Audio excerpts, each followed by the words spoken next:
This was how it happened. It is important to quiet the lamb, that is the first thing. Touch it on the forehead, just above the spot between the eyes. Whisper the sacred words. Plunge the blade into the neck swiftly, just below the jaw. Withdraw. The entire motion should take less than the time of one in-breath. Hold the lamb so that the blood gushes down, that it may be caught in the sacred cup. The priest scatters the blood to the four corners of the altar. The lamb stops twitching. This is how quickly it happens. Now the creature is meat. Remove the sacred organs from the flesh. Place into the fire of the altar. Give thanks. When the fats and organs are consumed, the animal's carcass may be removed. It will be cooked for you and your fellow priests. Thus you will share the meal with God. This is the daily sacrifice. Every day, twice a day, morning and evening, a year-old lamb, healthy and without blemish. They knew it would be that day. They had the advantage to begin with. The walls were high, the ramparts thick. As the army worked below, filling the ravine with boulders and felled trees, they hurled down rocks and arrows upon them. The Lord commanded them to rest on the holy Sabbath. On this day, the besieging enemy were able to gain ground. Week by week, Sabbath by Sabbath, the ravine was filled in. On the day that the platforms went down across the ravine, they knew the end was coming. It was just before dawn when the first stone fell. For a moment, inside the city, there was only an astonished horror. Then there were cries. Bring men, bring fire, bring swords, keep the invaders back. Inside the temple, the young priests ran towards their master. The high priest watched them run, their robes flapping, their feet slipping on the blood-slick floor. One pleaded with him to leave the temple. Another demanded that all the able-bodied young priests should take arms. The high priest said to them, 2 lambs, without blemish, 1 in the morning, 1 at dusk. As the sun rose above the horizon, they slew the lamb. They scattered its blood. Some of the priests were silently weeping. They heard the footbeat of the army, that terrible consolidated crunch of 100 right feet going down in unison. They began to prepare the wheat meal offering, singing the psalm of the day. The Romans swept through the sanctuary so quickly that they themselves seemed surprised at how easily the thing had been done. A centurion addressed the high priest, the only man left alive. Pompey, consul of Rome, first man of the Roman Empire, bids you... The high priest looked at the meal cake in his hand.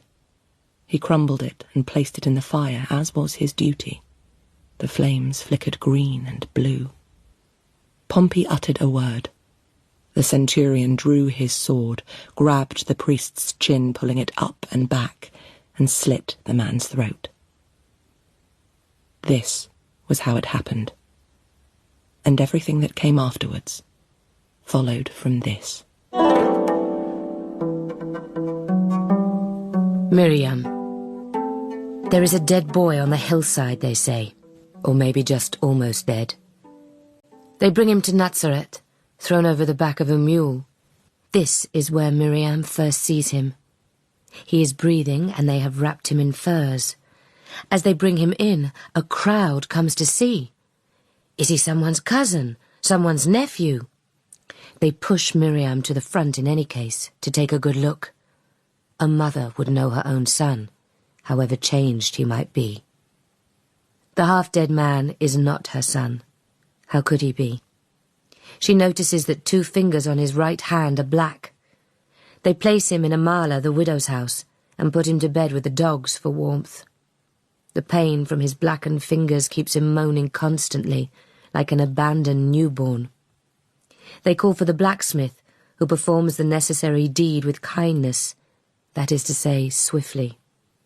He screams, of course, a strangled, terrified howl, but he still has not spoken. It is 4 more days until he speaks. He is perhaps 15 or 16. And where are his people? There is one obvious answer. Every year some village rebels against the Romans, refuses to pay the tax. Every year some village is burnt, its men put to the sword, its women and children to flight. When Miriam comes to the house, the boy stands, a little shakily, to greet her. Miriam says, "Who are you?" "I am Gidon, from Yaffo." "And why have you come here, Gidon of Yaffo?" "I have come to seek the village of Yehoshua, the teacher, to find his friends and family." She breathes in and breathes out. He was a traitor, a rebel, a liar, and a pretender to the throne. We have tried to forget him here. "Did you know him?" Gidon says. "I was his mother." He's shaking. "Oh, blessings are on you," he says, "because of the son you have given the world. 1,000,000 blessings from he who is in all places, for your son Yehoshua." Her heart is a stone. Her mouth is a closed door. "Go home." And she leaves the room before he can say any more to her. She remembers the screaming trees that night, and of what happens to those who challenge and fight and argue. She thinks, if I can bear not to speak to him, it will be better for him. But she knows she does not have that strength. The boy will not leave, of course. He will work, he says. He will repay the kindness they have shown him. He will sleep in the stone shelter made for the goats. Miriam is unsurprised when one morning she awakes to find him sitting patiently on a rock by her door. He watches her stumble, morning stiffened to the well. "Let me do it." And she is old and tired. If he wants to, why not let him? He carries the bucket into the room where Eov and Michal are sleeping. "If you pour it into the pot," she says, "we can make hyssop tea." She pokes at the logs with a stick of wood. "You do not want to talk to me?" "No," she says. "But you let me help you. If you are willing to work, then you are from the Lord. If you work, then I will feed you until the spring, when you should go back to your people." There is such happiness in him when she says this, that she knows what she has done. There is a thing she often remembers, when her first son was only a baby. Yosef, her husband, made the baby a cradle of woven branches. The baby was sleeping. She looked away, and then there was a small yellow scorpion in his cradle, poised over his heart.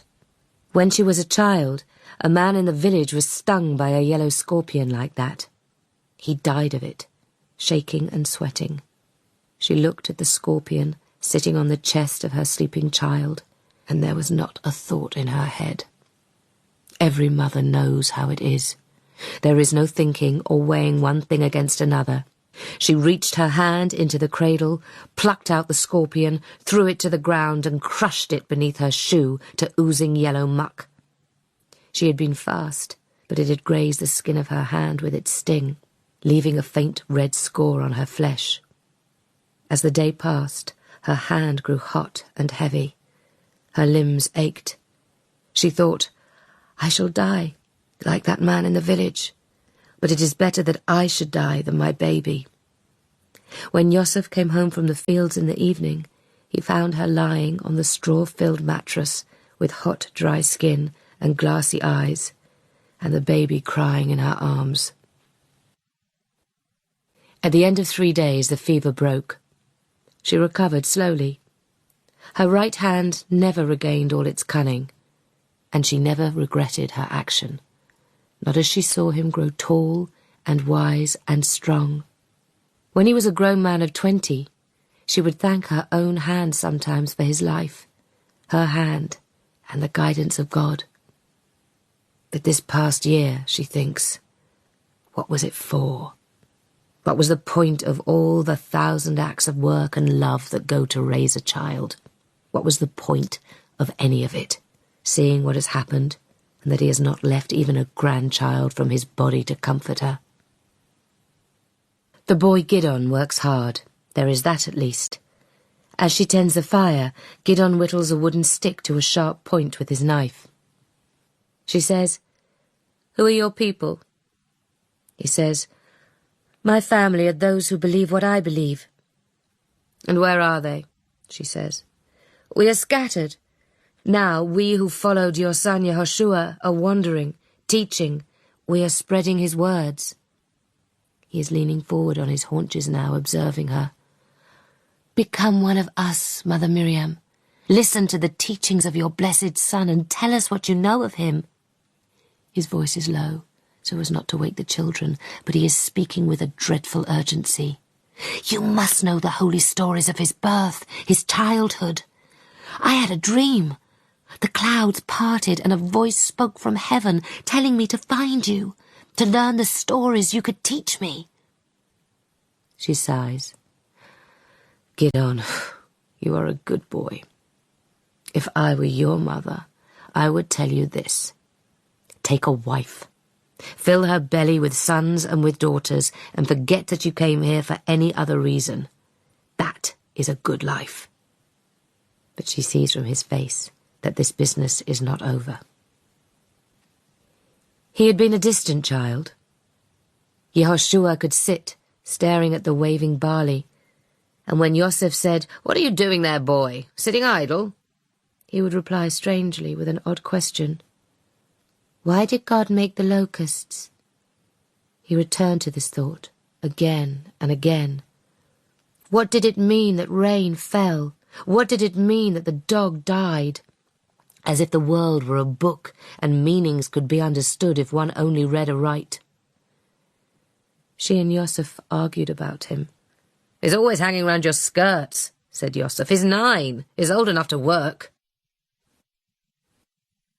As a young man, when he and Yosef could no longer be in the same home together, he began to travel. She had hoped that after his wandering he might return with a sweet bride and surprise them all.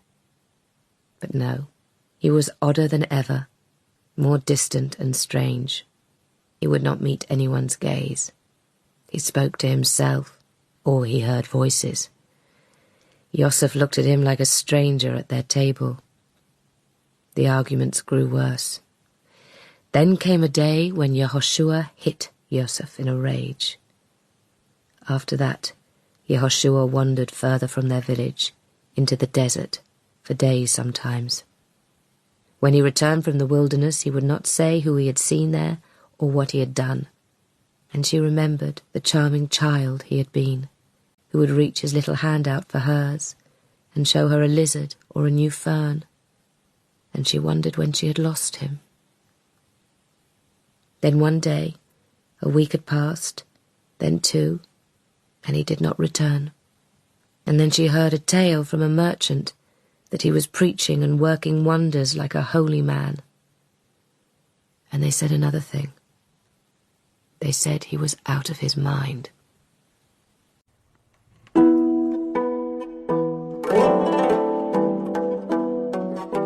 On the Sabbath day, the boy Gidon goes to pray with the men in Ephraim's field.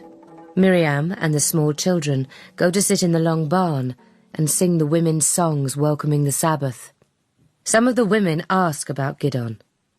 The news has come that there was a small uprising in Yaffo several months ago. A man appeared claiming to be the rightful king of Judea. The soldiers quashed the rebellion easily enough, but the man himself, along with several of his most important followers, had escaped. Does she think that he might be one of those men? She shakes her head. He is what he says he is. A fool, not a liar. They had said that Yehoshua was out of his mind. He had desecrated the temple, they said, and she could not believe it. He had loved going to the temple as a boy. He had done work on the Sabbath, they said, and she laughed. Yehoshua, who never did a stick of work the other 6 days of the week? You should go to talk to him, she said to Yosef one night. You are his father. Bring him home. Please. He stared at her levelly. His beard was all grey now, and where now was the young, strong husband who had lifted her up with one hand. No, he said, He will have no more from me. Then I will go myself. I forbid it. Do you understand? You are not to bring disgrace upon us. I forbid it. She looked at him. Whatever he had been, he was not it any more.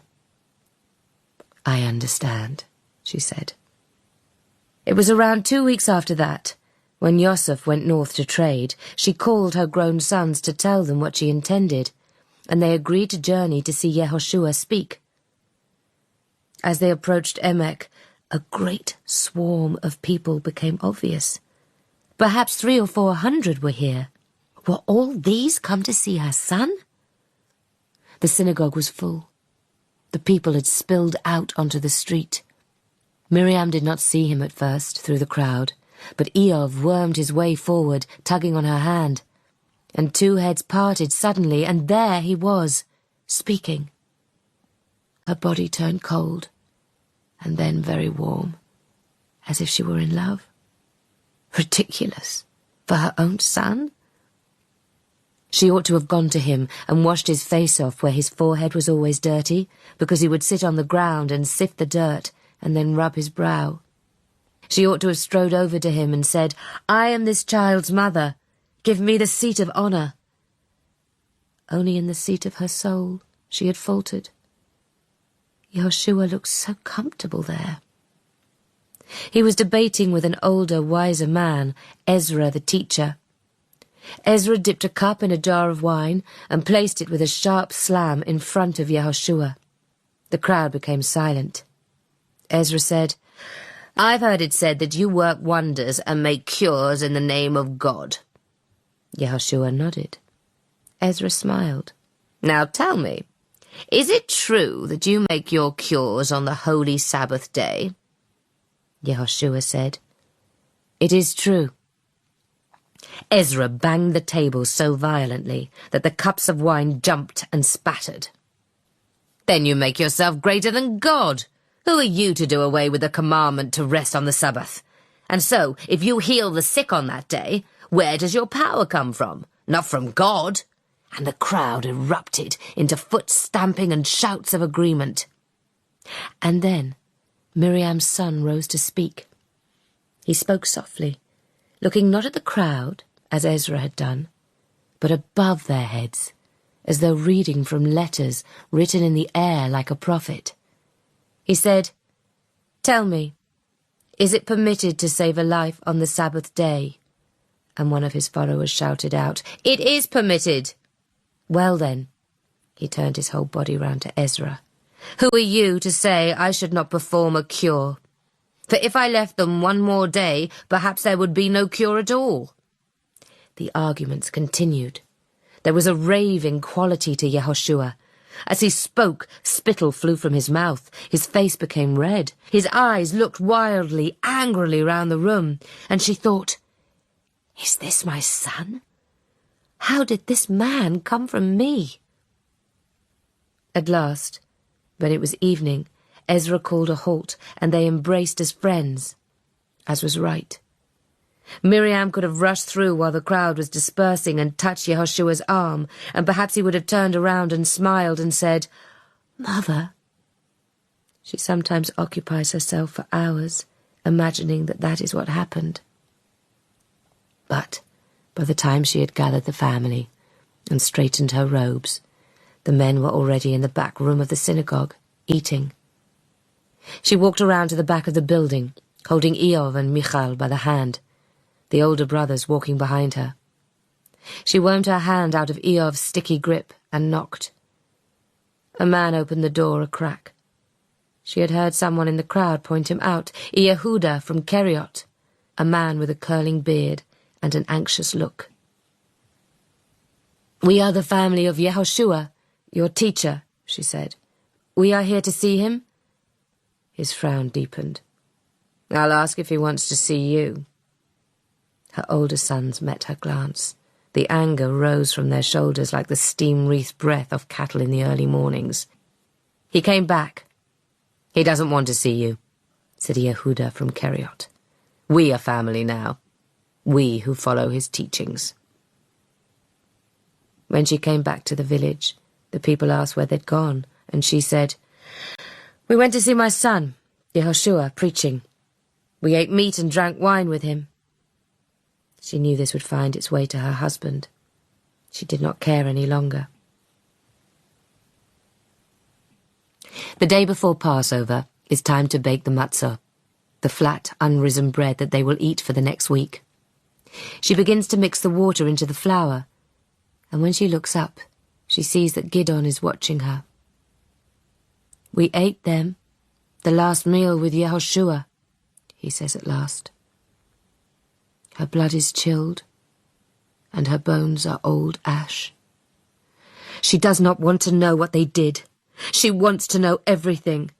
The desire, always coiled in her, springs now. The desire to wail and say, "Why was I not there at his last meal? Why did I not force him to come home?" It is the first day of Passover. This is the day, of course. She has wondered how she would feel, but like the impact of an anticipated blow, contemplating it in advance cannot reduce the pain. Through the family feast, Gidon watches and is mindful and says nothing. Some of them remind Miriam of what happened this time last year, and some say nothing. At least they do not ask about her husband. When she wakes the next morning, Gidon has a soup bubbling on the fire. He smiles. "One who helps a widow, isn't his portion doubled or tripled under heaven?" "I am not a widow," she says. Gidon's hands stop working. "He was angry with me. I disobeyed him too often. He took another wife and moved her to another village." Gidon says nothing. She has told him a sad and lonely thing. Most women in her position would lie and say that the husband was dead. The first they know of it is that the long barn is on fire. Miriam runs out like everyone else, carrying her bucket, ready to be part of a chain down to the river. And they see the crested plumes and the glittering spears, and they are afraid. Eventually Rome will have its answer. This is why they have burned the barn. "It is ours," they are saying. "Rome owns you." The soldiers come to a halt in the town square. The leader of the soldiers makes a brief statement. The translator is a man who works for the tax overseer in Galilee. He never brings good news. "They brought me here because they've heard the rumour that a boy from Yaffo is living in the village now. So my best advice is, hand him over." They look around at one another. Gidon is in the hills with the new lambs. Miriam wonders if any of them will speak. She tightens the muscles in her stomach. She will need to lie. "Gidon is my grandson," she says. "My son, Yehoshua, got him on a whore in Yaffo many years ago." The tax collector laughs. Around the square there are looks from one to another. It is a hard thing she is asking of them. If Rome finds out they have lied, the whole village will burn. She went to Yehoshua, the winter before Gidon arrived in Nazareth. She left the littlest children with her brother's wife and borrowed a mule and went to see her son. They walked together to soothe her sore legs stiff from the ride. She told him all the news of the family. "And what of you?" she said at last. He bent down so his face was level with hers. "Mother, God has called me. He has told me to go to Jerusalem at Passover because it is time for a new heaven and a new earth." His eyes were unblinking. His face shone like the moon. There was a smudge of dirt in the centre of his forehead. "Emma, you will see such things. You will be amazed." Gidon comes down from the mountain after 2 days. He says, "I didn't come here to bring danger to you all." "Why did you come then? To stir up an old woman in her grief? To plague me with your love for a dead man?" "I came here to bring you good news." "There is no good news. my son is dead.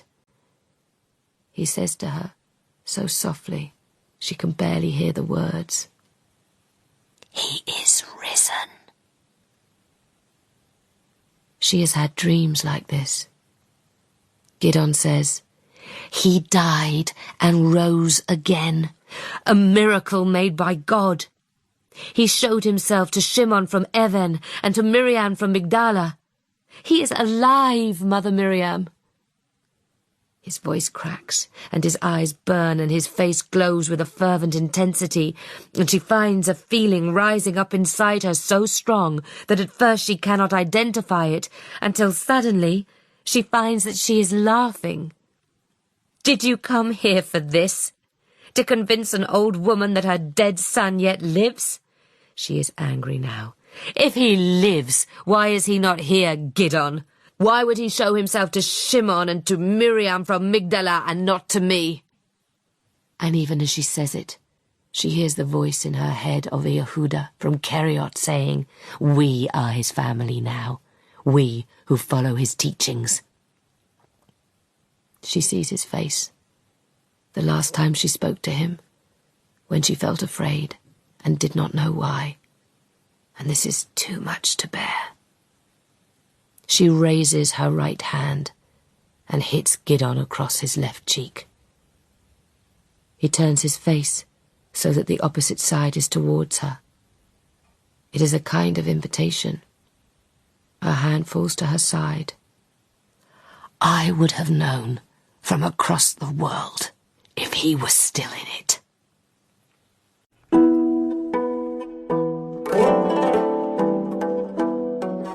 The first year she was a woman, her father had taken her to Jerusalem for Shavuot. It is a joyous festival, a celebration of the harvest that is just beginning. They stayed with her father's younger brother, Elihu. She sat at the window on the first day, watching the never-ending procession of oxen-pulled carts filled with ripe pink pomegranates and furry yellow dates heading for the temple, and her heart was glad. There were soldiers outside the temple, of course. She heard another man tell her father there had been a skirmish, swiftly quashed earlier in the day, when 3 farmers had attacked a soldier. He put his arm around her shoulders as they entered the temple and whispered, if you see something like that while we're here, Miriam, run. The Romans cannot tell the guilty from the innocent. Run to your uncle's house. When it happened, it was swift. They were walking past the spice market homebound, and as they came in sight of the hippodrome, with its tall colonnades and its fluttering flags, she knew something was wrong. Her father's grip tightened on her shoulder. The day had grown over-warm and clouded, the sky off-white. A splash of rain fell onto the cream marble plaza, a heavy, ripe droplet, which burst on the dusty stone. And as if the rain had been a signal, the men came. Wild, shouting, anger howling, swinging their iron arms like free men whose home was overrun by vermin, they pelted up the steps of the hippodrome and began the slaughter. Her father ran with her, back through the crowd to shelter in a stable. When at last they came to rest, she saw at once that her father had taken 2 gashes, one across his shoulder and one to his ear, oozing dark blood. He had collapsed with her still grasped firmly by one of his arms on a pile of sacks. They were just beneath the window, which was shuttered, but she pressed her eye up against a chink in the wood. The soldiers at the hippodrome had lowered the metal gate to keep the attackers out. They had the upper ground now, looking down the steps on the mass of Jews running up towards them. They fired arrows through the grill, and she saw 20 men brought down, pierced through the stomach, the chest, the groin. The square in front of the hippodrome was dark with bodies.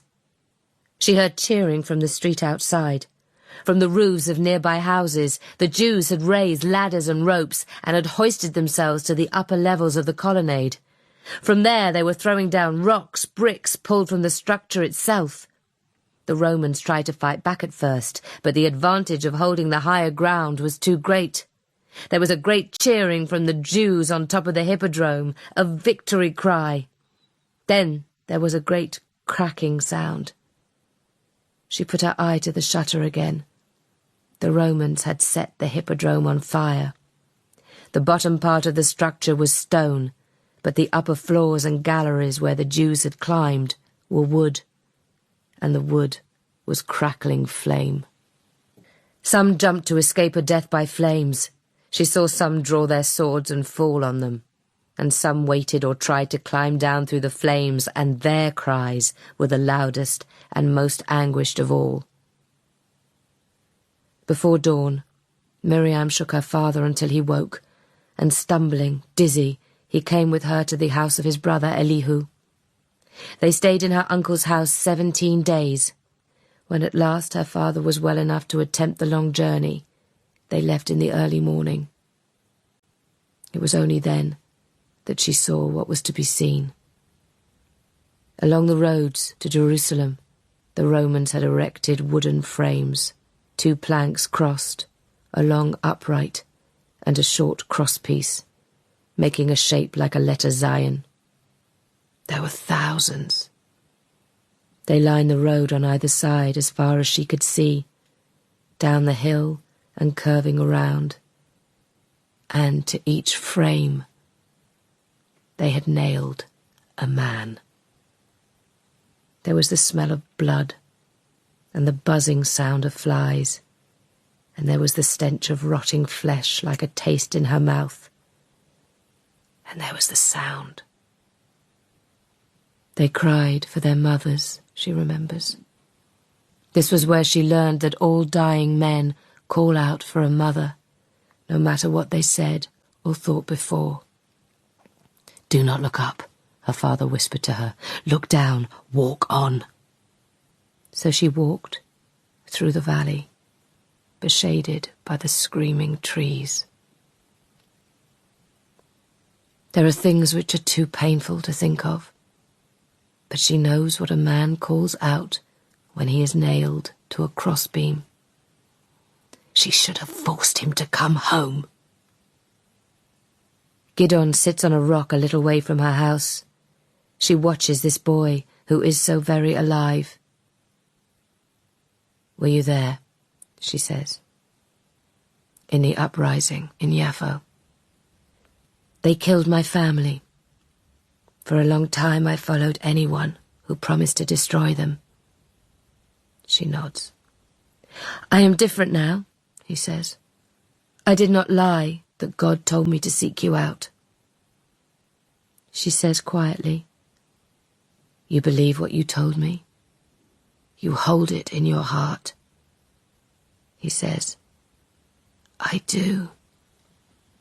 "Then my son Yehoshua lives in your heart," he says, "and in the heart of all who believe it." He looks at her, those eyes so full of longing. She knows what he wants from her. "Shall I tell you a story? It is a story from long ago, when I first became pregnant with my child, Yehoshua." A chaffinch begins to sing in the thorn tree. "There were birds," she says, "singing to the child in my womb. And once there was a stranger." She pauses. Anyone who has read the Torah knows that a stranger could be the Lord walking among you. She continues to tell this story. She thinks of how all the stories she has ever heard must have come to be. There are only 3 ways. Either they were true, or someone was mistaken, or someone lied. She knows that the story she is telling is a lie, but she says it anyway. Not in fear, and not in anger, but because it brings her son back here for a moment, and she knows it is a sin. But she cannot imagine worse than she has already seen.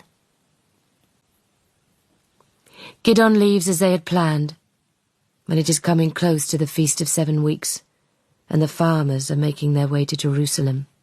He'll be invisible among so many travellers. She embraces him like a son and watches him until he is out of sight. If the soldiers come back, she will say, "Ah, he deceived me." It is like the scorpion, she thinks, rubbing her right hand with her left. Once a child is born, all that matters is how the mother protects the child, even that tiny part which is left when they are gone.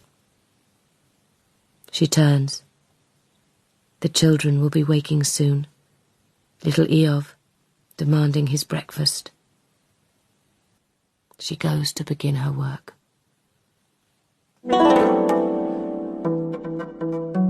In the marketplace during Passover, he hears 2 strangers saying that he is dead. He is examining some clay oil lamps. At a stall nearby selling ripe melons, 2 women are discussing the rising in Jerusalem last Passover. "It is sad," one woman is saying. "There are still so many mothers who do not know what became of their sons. And Yehuda of Keriot died, of course. He threw himself from a rocky cliff onto a field of stones." "Where did you hear that?" he asks, before he has thought whether this is wise. The women look at him curiously. He is dressed in a fine toga, his face is beardless. He is not a man who should pay them attention. The woman opens and closes her mouth, but no sound emerges.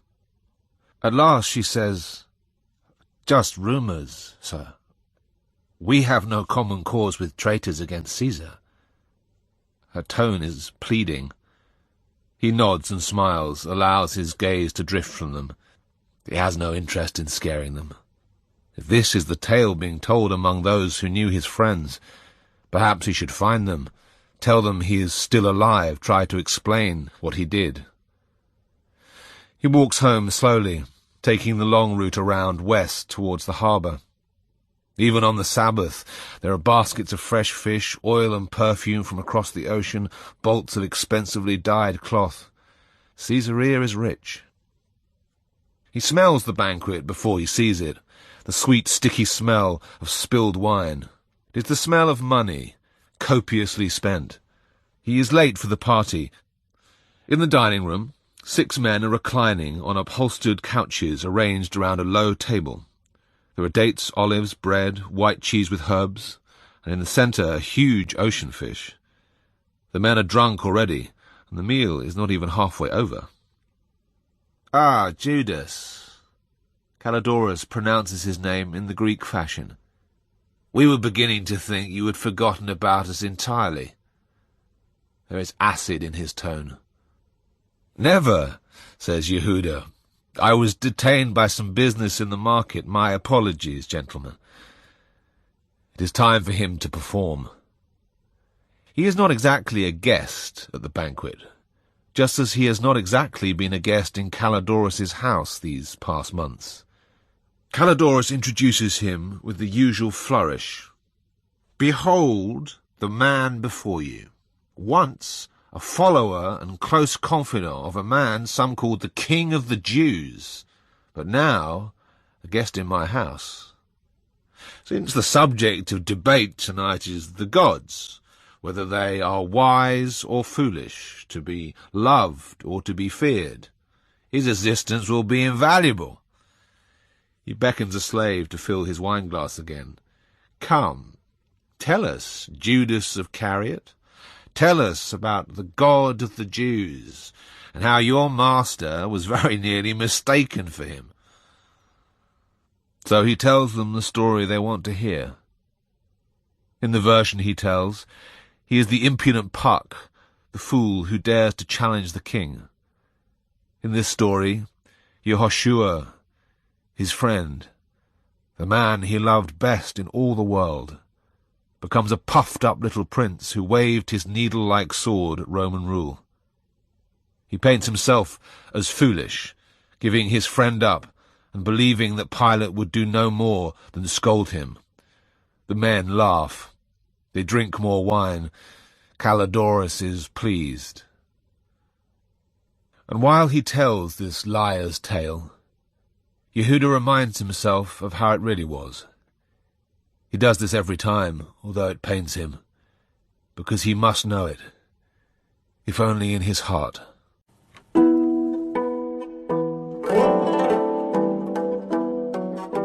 He had been so holy and abstemious that no Roman would believe it.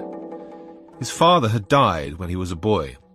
He had worked the farm and cared for his mother and his 2 younger sisters, and only when they were fed and wed did he think of himself.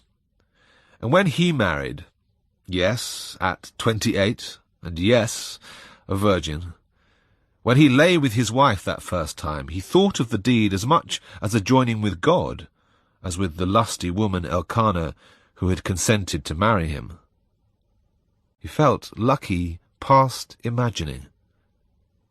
But when he was 29, a hard fever passed through the village of Keriot. It had been a long, hot spring, and the water was short in the mountain streams. Only the well gave a good supply. On the 3rd day, he managed to leave his bed to walk to the well, but when he brought back the water, Elkanah was dead. And then something else was gone. Suddenly, and without his consent, he missed the God who he had always felt watching over him. And then the man came to the village, telling tales to illustrate his messages, talking about God's love. At a certain point, he fell silent, sifted the earth with his hand, rubbed his forehead, looked up as if searching through the crowd, and with his eyes found Yehuda. "You are looking for God," said the preacher. "He has not forgotten you, although you have turned your face away from him. Tell me whom you have lost." This was no secret. Any child in the street could have told him that Keriot had been struck by the sickness. Yehuda said, "My wife, and your father." It was a lucky guess. How many men of 30 have not lost their fathers? But still he said, "Yes." And the man, whose name was Yehoshua, unfolded his long limbs and walked over to Yehuda and gave him a hand to lift him up. "You think that your Father in heaven has forgotten you, but your Father in heaven is here, guiding me to you today." It was as though Yehuda had been struck by lightning through the top of his head and into the ground, because he wanted it so much to be true. That night, the man made camp with a small fire and 3 of his friends. Yehuda, with 8 or 9 others from the village, sat with them and listened to them talk. There was a beggar among the group who had no food to eat. They each gave him a little of their own, and he ate, ravenously, gratefully. Yehoshua sifted the dirt under his hands and said, "Why do we give charity?" Yehuda replied, "It's written in the Torah, when your brother becomes poor, extend your hand to him." Yehoshua nodded slowly. "Now answer me this. Why is it written in the Torah? Why did God command it?" There was silence around the fire. Yehuda, suddenly tired of the game, replied, "It is not given to us to know why God does anything. Our job is to listen to his commands and obey them." The other men nodded. "Like the soldiers of Caesar?" said Yehoshua, a smile on his lips. "Our God is not a tyrant." Think. Why did God tell us to give charity? Yehuda felt his mind stretch after the question. Perhaps God has commanded us to help the poor because he loves them.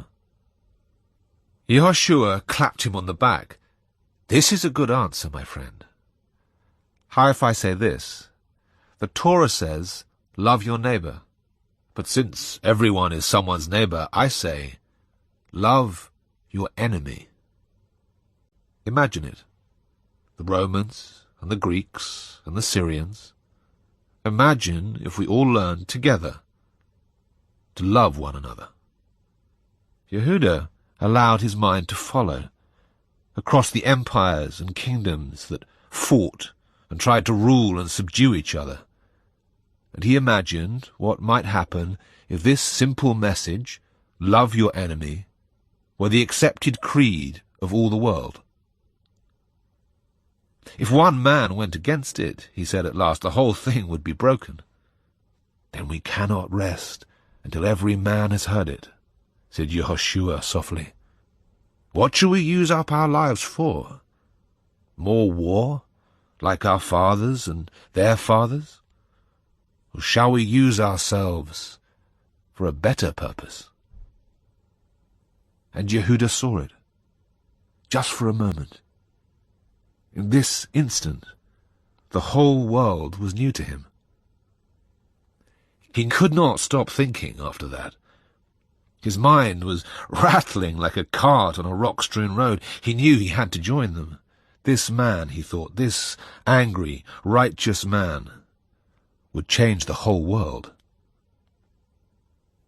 There were more of them soon. Arriving at a new village, people came out to meet them. Young men and women and children tugging on their robes and saying, "Is that him?"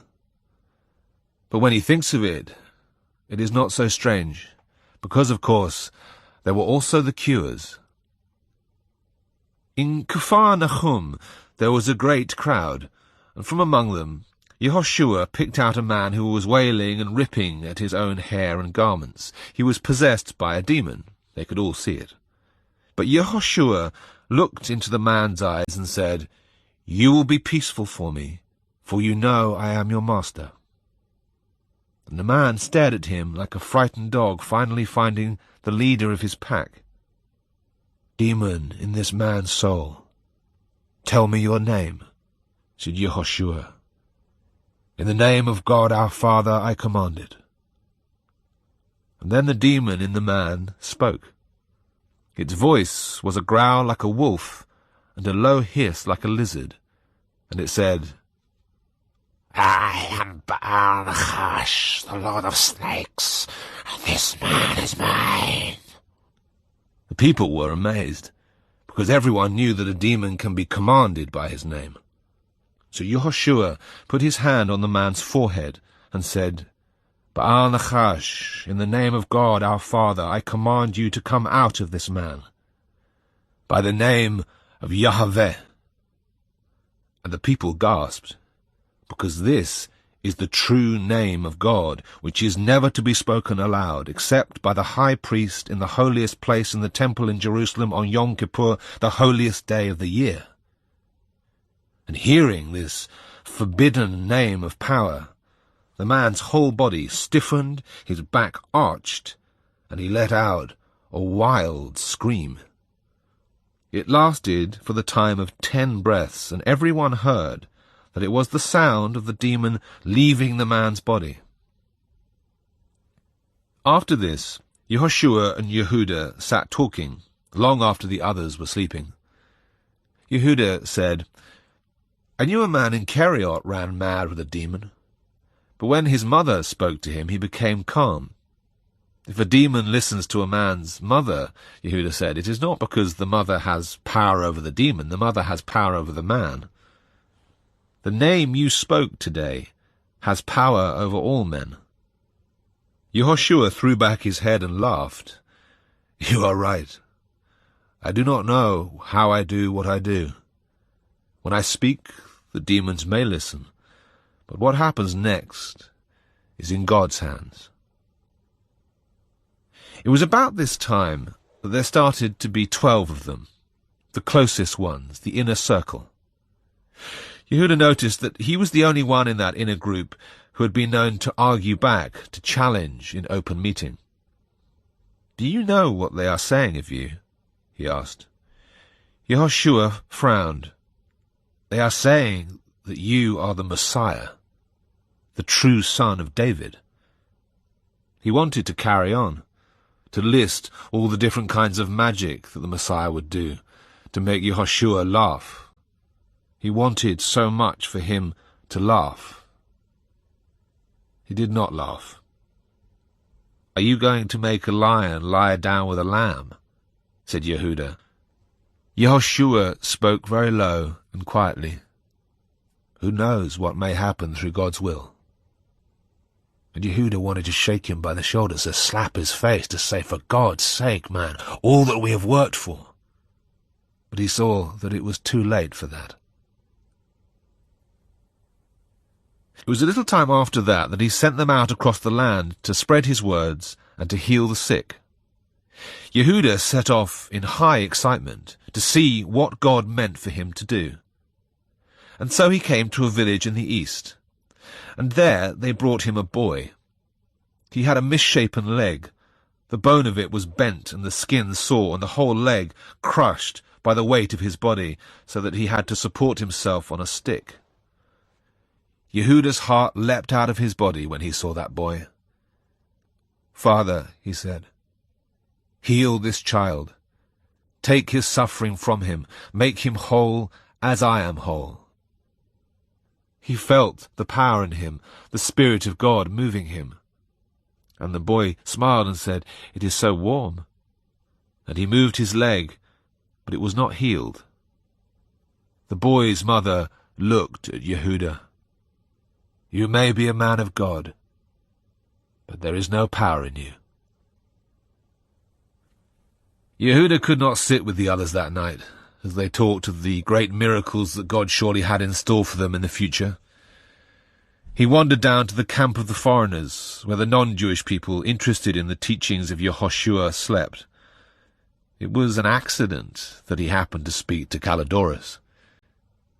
He found Calidorus and some of his friends playing a dice game by a low-burning fire. As the evening wore on, only Calidorus and Yehuda were left by the last embers of the fire. So Yehuda, in the end, told him his troubles. "Ah," said Calidorus, "I have seen this trick performed by a man in Shaphat, who seemed to plunge his hand into the centre of a boy's chest and pull out a piece of black, sticky stuff, which a demon had placed inside him. I paid him all the gold in my purse to show me how he did it. Would you like to see how it was done?" Calidorus had Yehuda turn away while he prepared. When Yehuda turned back, he showed him the trick. Calidorus concealed a sheep's bladder in the sleeve of his robe near the wrist. When he pressed it, a red liquid squirted across his arm and up into his hand. "It is dyed water," said Calidorus, "and a piece of burnt wood resin. It goes sticky and black like this, concealed in the palm." Yehuda felt afraid suddenly in the centre of his chest. How many times can a man lose his faith before he ceases to believe in faith itself? Calidorus looked at Yehuda's face and made a wry half-smile. "Come and stay with me when you grow tired of following your prophet through this wilderness. When all this is done, come to me."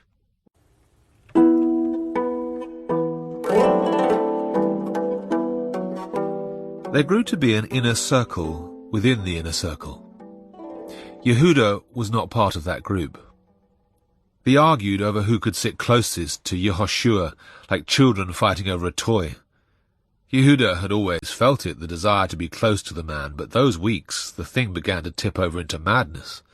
There were more of them every day, and Yehoshua did not tell them to disperse. It was unwise.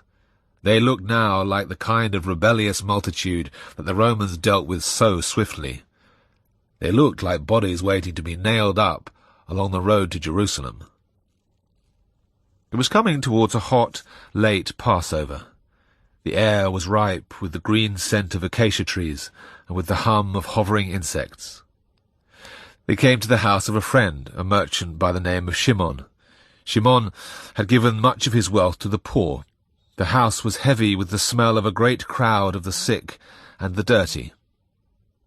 Towards the end of the afternoon, a wealthy woman wound her way through the crowd.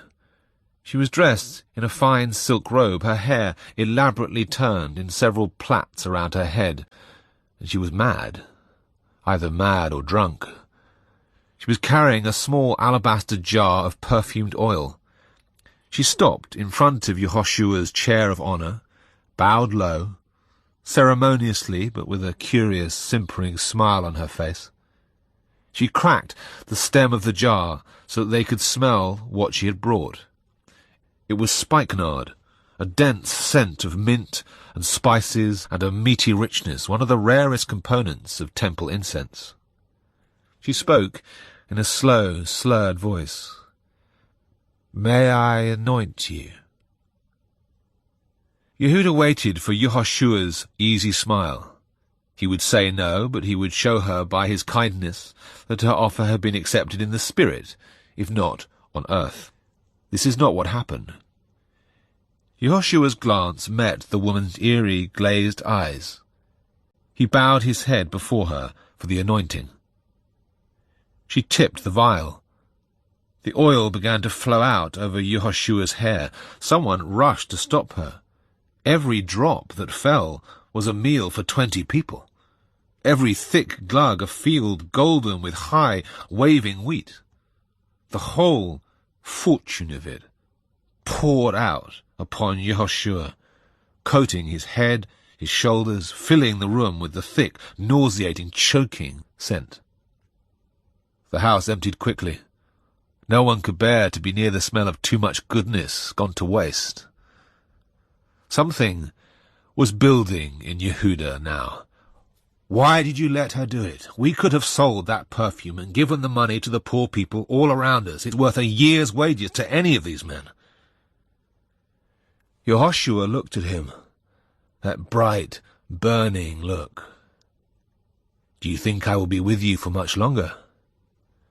When God himself lays waste to the whole world, do you think anyone will care that some oil was poured on the earth here?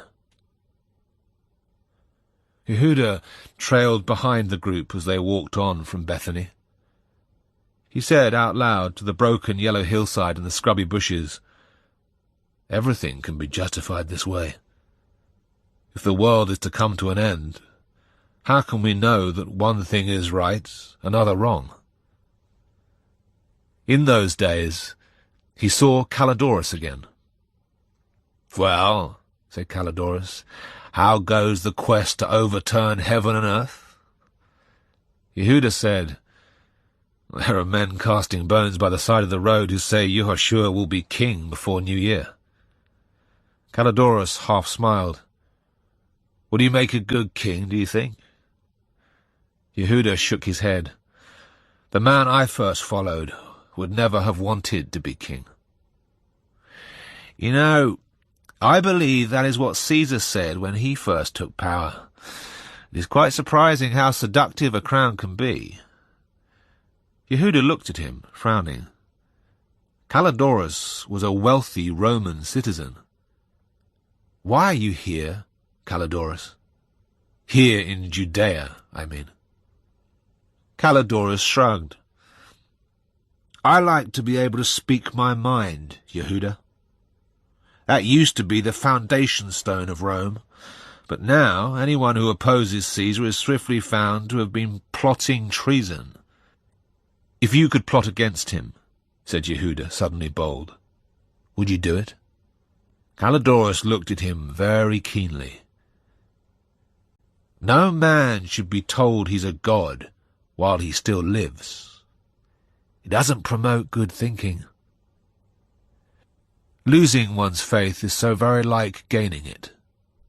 There is the same fear that it will not hold, the same wild hope that this time it will.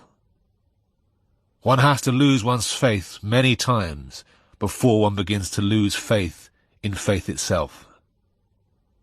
Yehuda left the camp before dawn. He felt elated. The sky expanded overhead. It was a blessed night. God, he knew, was watching and smiling upon him. He arrived at the temple when the faintest hint of dawn was beginning to touch the sky. The priests were already about their business. Yehuda spoke softly to one of them. "I have come because I know you are looking for Yehoshua of Nazareth. I can take you to him." The priest nodded and said, "Come with me." Caiaphas, the high priest, was unexpectedly cheerful. He said, "I think we have enough influence with the prefect that if your friend admits his crimes and declares that he has no claims to the throne, no more harm will come to him than a few lashes. You've all inconvenienced us a little, you know." And Yehuda thought, is that what we were?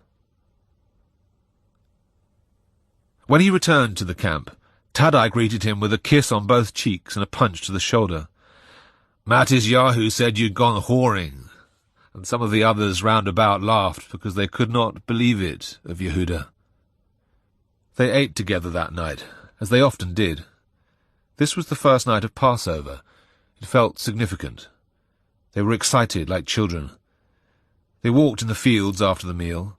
They talked of the great miracles God would surely make, and of how many in Jerusalem already longed to follow them. And in the corner of his eye, Yehuda saw a few men melting into the shadows. At some point between dusk and dawn, he dreamed. And in his dream, he said to Yehoshua, "Why me? Why did God send you to me, knowing that I could not accept you?" And Yehoshua kissed him on his forehead and said, "God knew his business. Now we will see what that business was." And in the dream, Yehuda knew that Yehoshua had forgiven him. But when he woke, with the dew settling on him in a quiet orchard with his friends, he knew that the matter had not concluded yet, and the serpent in him was a great sickness, and he wished he could vomit it out. They had not sent enough soldiers for a quiet surrender. There were 30 or 40 of them, no more. Yehoshua's camp was 500 men. "You shall not take him," shouted out Shimon, and stood between Yehoshua and the guards. "Give him to us," said the leading soldier. "He is accused of treason. He must be taken for trial." He nodded to 2 of his deputies. One of them took Yehoshua by the arm, and then it began. They were outmatched, Yehoshua's men. They were dealing the odd blow to the soldiers, but more of them, 5, 6, had been felled already, and more men would have been cut down if Yehuda had not raised his voice above the din and shouted, "No! More soldiers will come. All of us will die if we do not give Yehoshua to them." It was then that they realized. "You," said Matizyahu. "It was you who brought the soldiers." The shock of it made them stare. "Ah," thought Yehuda, "so there is no going back for me now." He had to walk with the soldiers as they took Yehoshua away. What else was he going to do? Yehoshua was quiet as they walked. At the gate of the temple, he clasped Yehuda's shoulder and said very softly, "Now we will see." As much as Yehuda has thought of that since, as much as he understands the world of dreams that spoke in those words, he cannot experience it as anything but courage. In the marketplace he bought a sharp blade of the kind the Romans used to shave themselves, a jar of good sheep's fat, and a pail. And when he was done, he stared at himself in the still water in the pail and saw a different man. It was a Roman man. The man he had been was as dead as if he had cut his own throat with that razor. Good. This new face did the work for him when he returned to the market. The Jewish men scurried away from his gaze. The Romans met his eye approvingly. He waited by the gates for news of Yehoshua, and when he heard what had happened, he went to the crosses. Few of Yehoshua's friends were there, and those who were could not see him. Even Yehoshua gave no sign of knowing him. He was near death. He would not have recognized his own mother if she had come then. Yehuda waited there until he saw the light go out of his eyes. And even till that moment he had thought that perhaps God would make some miracle. But he saw his friend die. And at the moment that the limbs went limp, and the head slumped forward, and the chest became still, he thought, well then, now we know. The Messiah becomes king. He does not die as a traitor. So now we know. He stayed in Jerusalem a few days after that. He went to his friend's grave, hoping to take the body and bury it on that ridge where they had talked. But one of the boys playing at the side of the road told him that the body had been stolen. There was a trade in such things to cast spells. He wept a little, thinking of his friend's long bones and brown skin going to such a purpose. With the weeping, he touched the corner of his sadness inside his heart, understanding that it was a sadness deep enough to drown in. He closed the box in his heart on that sorrow. It is the only way to continue. He leaves Caesarea before dawn. He takes food for a long journey. He says to God, "Are you there?" And God says, "Yes, my son, I am with you." The pious would like to believe that God does not speak to the sinners. The pious are wrong. "What shall I do?" Yehuda says to God. "Take passage on a ship and sail away," says the Lord. And he thinks he will. Here, this story is the only story of his life. But there is this to be said for Rome. A man can become something new. And there are great kingdoms yet to be seen. He is ready for them. And let them think in Israel that he is dead.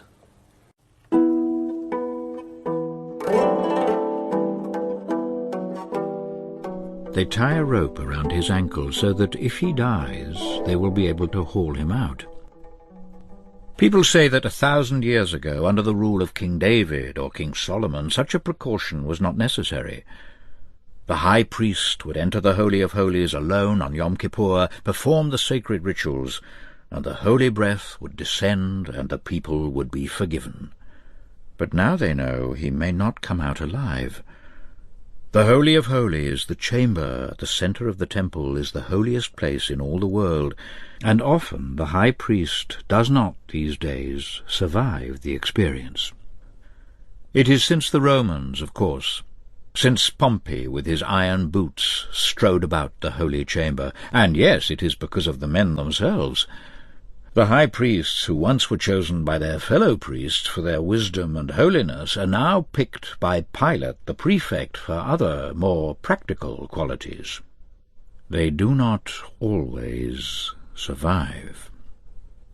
It is this which Caiaphas carries with him every morning when he rises and kisses the head of his sleeping wife and goes to put on the robes of his office.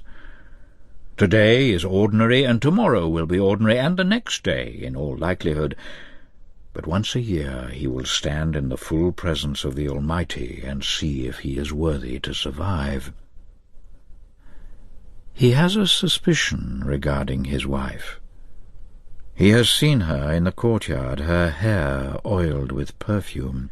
He has watched as she asks one of the temple Levites, a man called Darphon, to pull down the branch of the tree so she can pluck some of the sun-warmed dates. Darphon grabs the branch with both arms. She smiles, and he can see her watching the man's arms and his sturdy legs kicking against the ground. She plucks 2 dates. She presses one to her lips, she gives the other to Darphon. He takes it coyly, biting into it with a small, careful, hungry bite. Caiaphas, watching, finds himself imagining a wolf down out of the mountains, lean and ravenous from the famine in the land, imagines the wolf stalking his wife, growling and leaping to rip out her throat. He is startled by the strength of his feelings. The prefect, Pilate, wears a ring with a wolf's head. When Pilate slams his hand onto the table, the bright summer light glints off the carving, making the teeth sparkle and the eye blink. 3 months, he shouts. Have you not understood what I have asked these 3 months?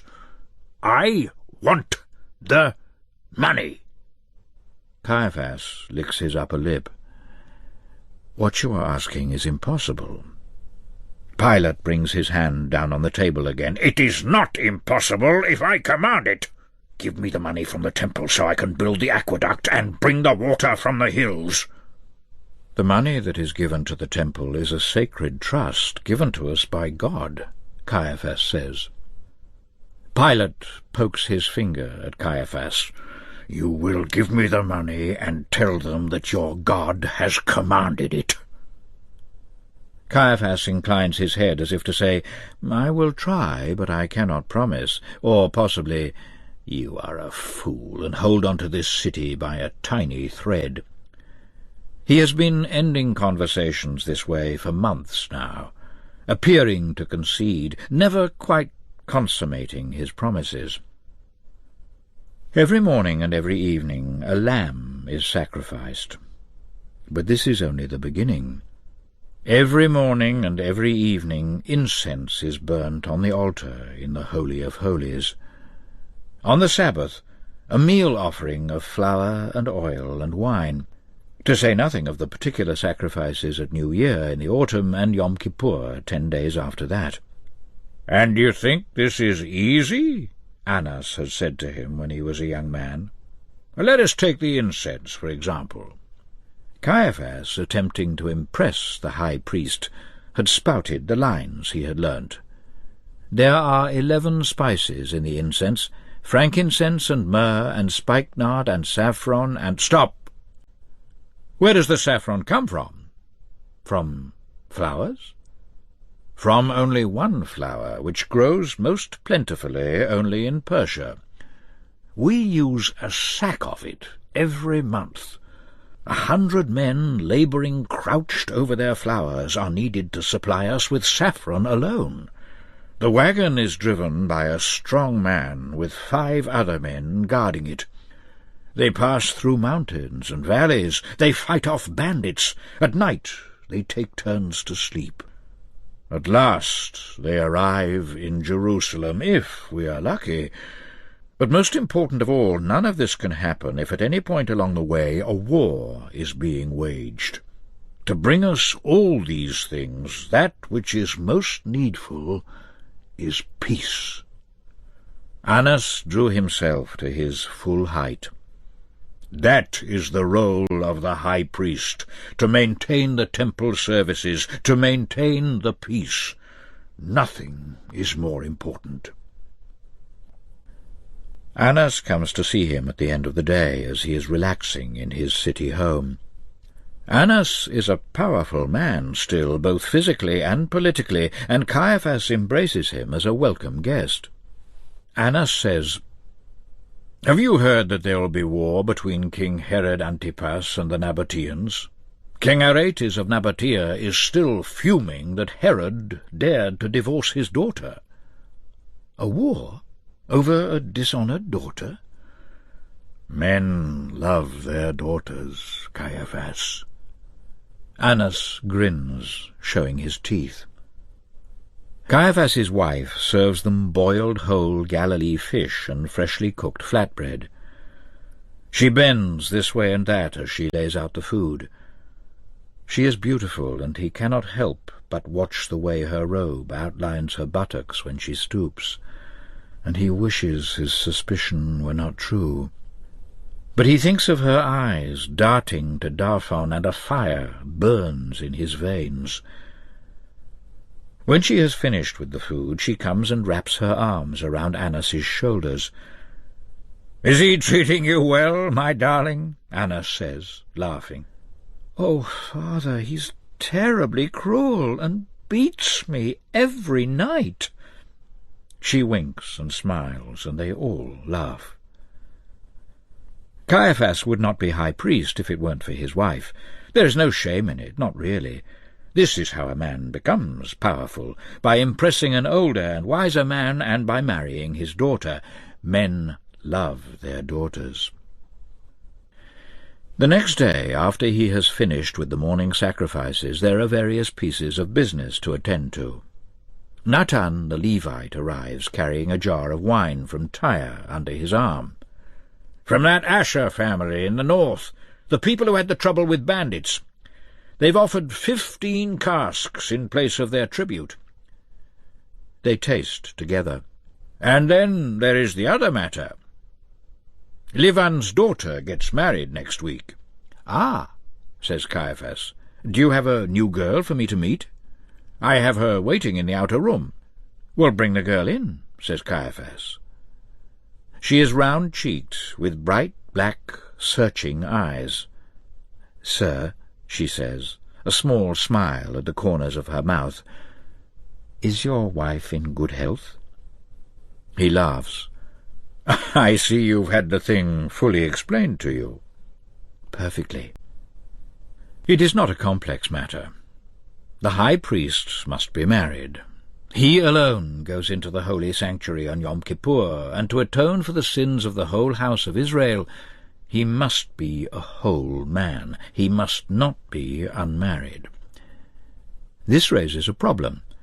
For what if the wife of the high priest should chance to die on the eve of Yom Kippur? So there must be another girl waiting, just in case. Natan leads her out of the room, waiting for her steps to recede before he says, "Well?" "She'll do very well," Caiaphas says. "And may your wife remain in perfect health until she reaches 120, says Natan, grinning. "Did you ever—" He looks at Natan. "Did you ever know a man who had a suspicion about his wife?" Natan's usual merriness instantly sobers. "What are you talking about? Your wife is the most sensible woman alive." "Tell me about Darphon, son of Joab," Caiaphas says quickly. "Alderman's a flirt, Kef, and you're not the first one to notice. I've been thinking for a long time I should send him north. He will be away from here within 2 weeks. He watches her the next day, privately, quietly, while she dresses and arranges her hair with 2 gold pins. She would not be so foolish. She would not be so cruel.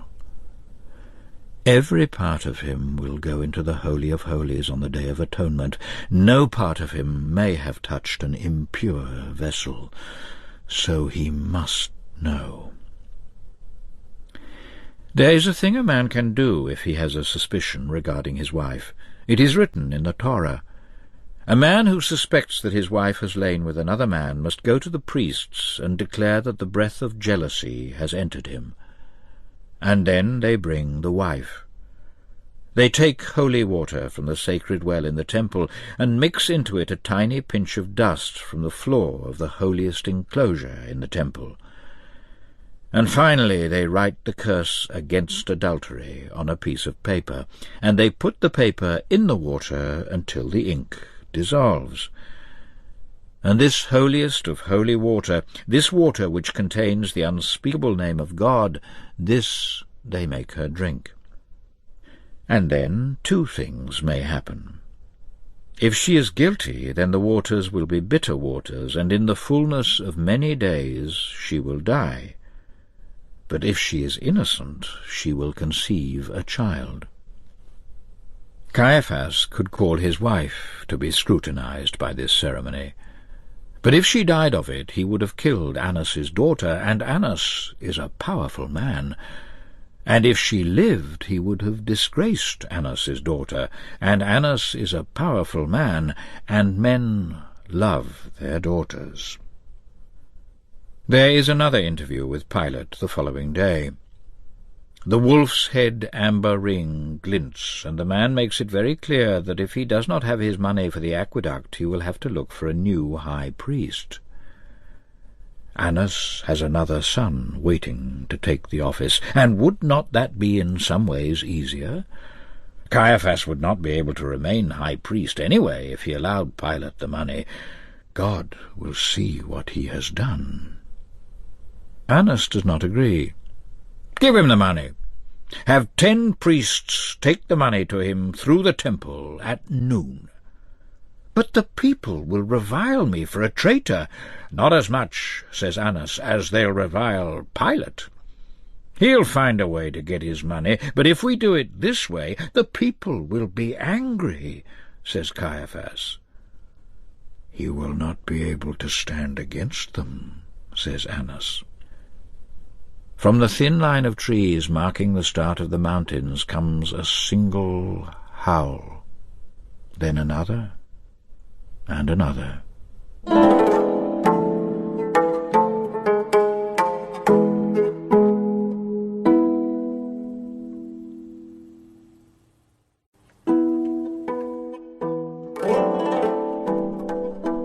There is a matter of which Caiaphas never thinks.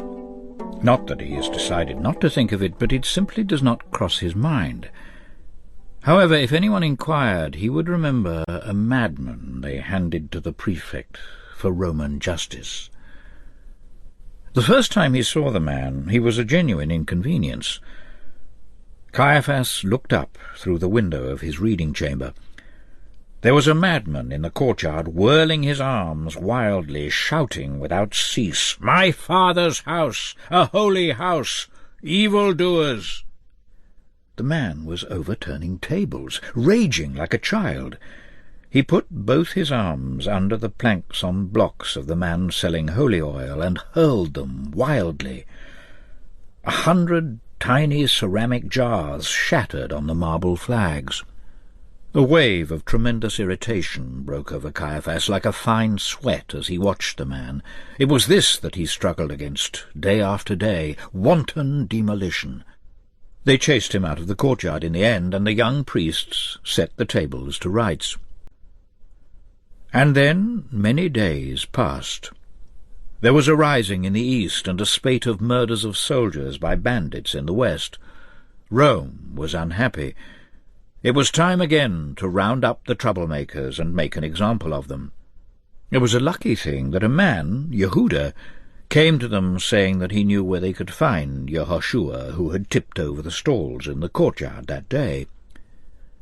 When they brought him, Caiaphas assembled an informal court in one of the rooms of his temple house. "Yehoshua of Nazareth, you know what the most serious charge is. Do you say that you are the Messiah, the expected rightful king of Israel?" And if he had only remained silent, they could have said, "He is a madman, struck dumb." They would have assigned him lashes in the marketplace. Instead, with an eerie smile and his eyes fixed on Caiaphas, Yehoshua said, "I am the expected king. And very soon you will see me sitting at the right hand of Yahweh." He spoke the sacred name of God, the name which is spoken only by the high priest in the Holy of Holies on the most sacred day of the year. Caiaphas had the feeling that the man had been waiting for many years for this day, for this hour. He took a knife from the table and pierced the bottom of his robe and pulled the knife through to the hem. Then, with a shredding sound, he ripped the garment halfway to the waist.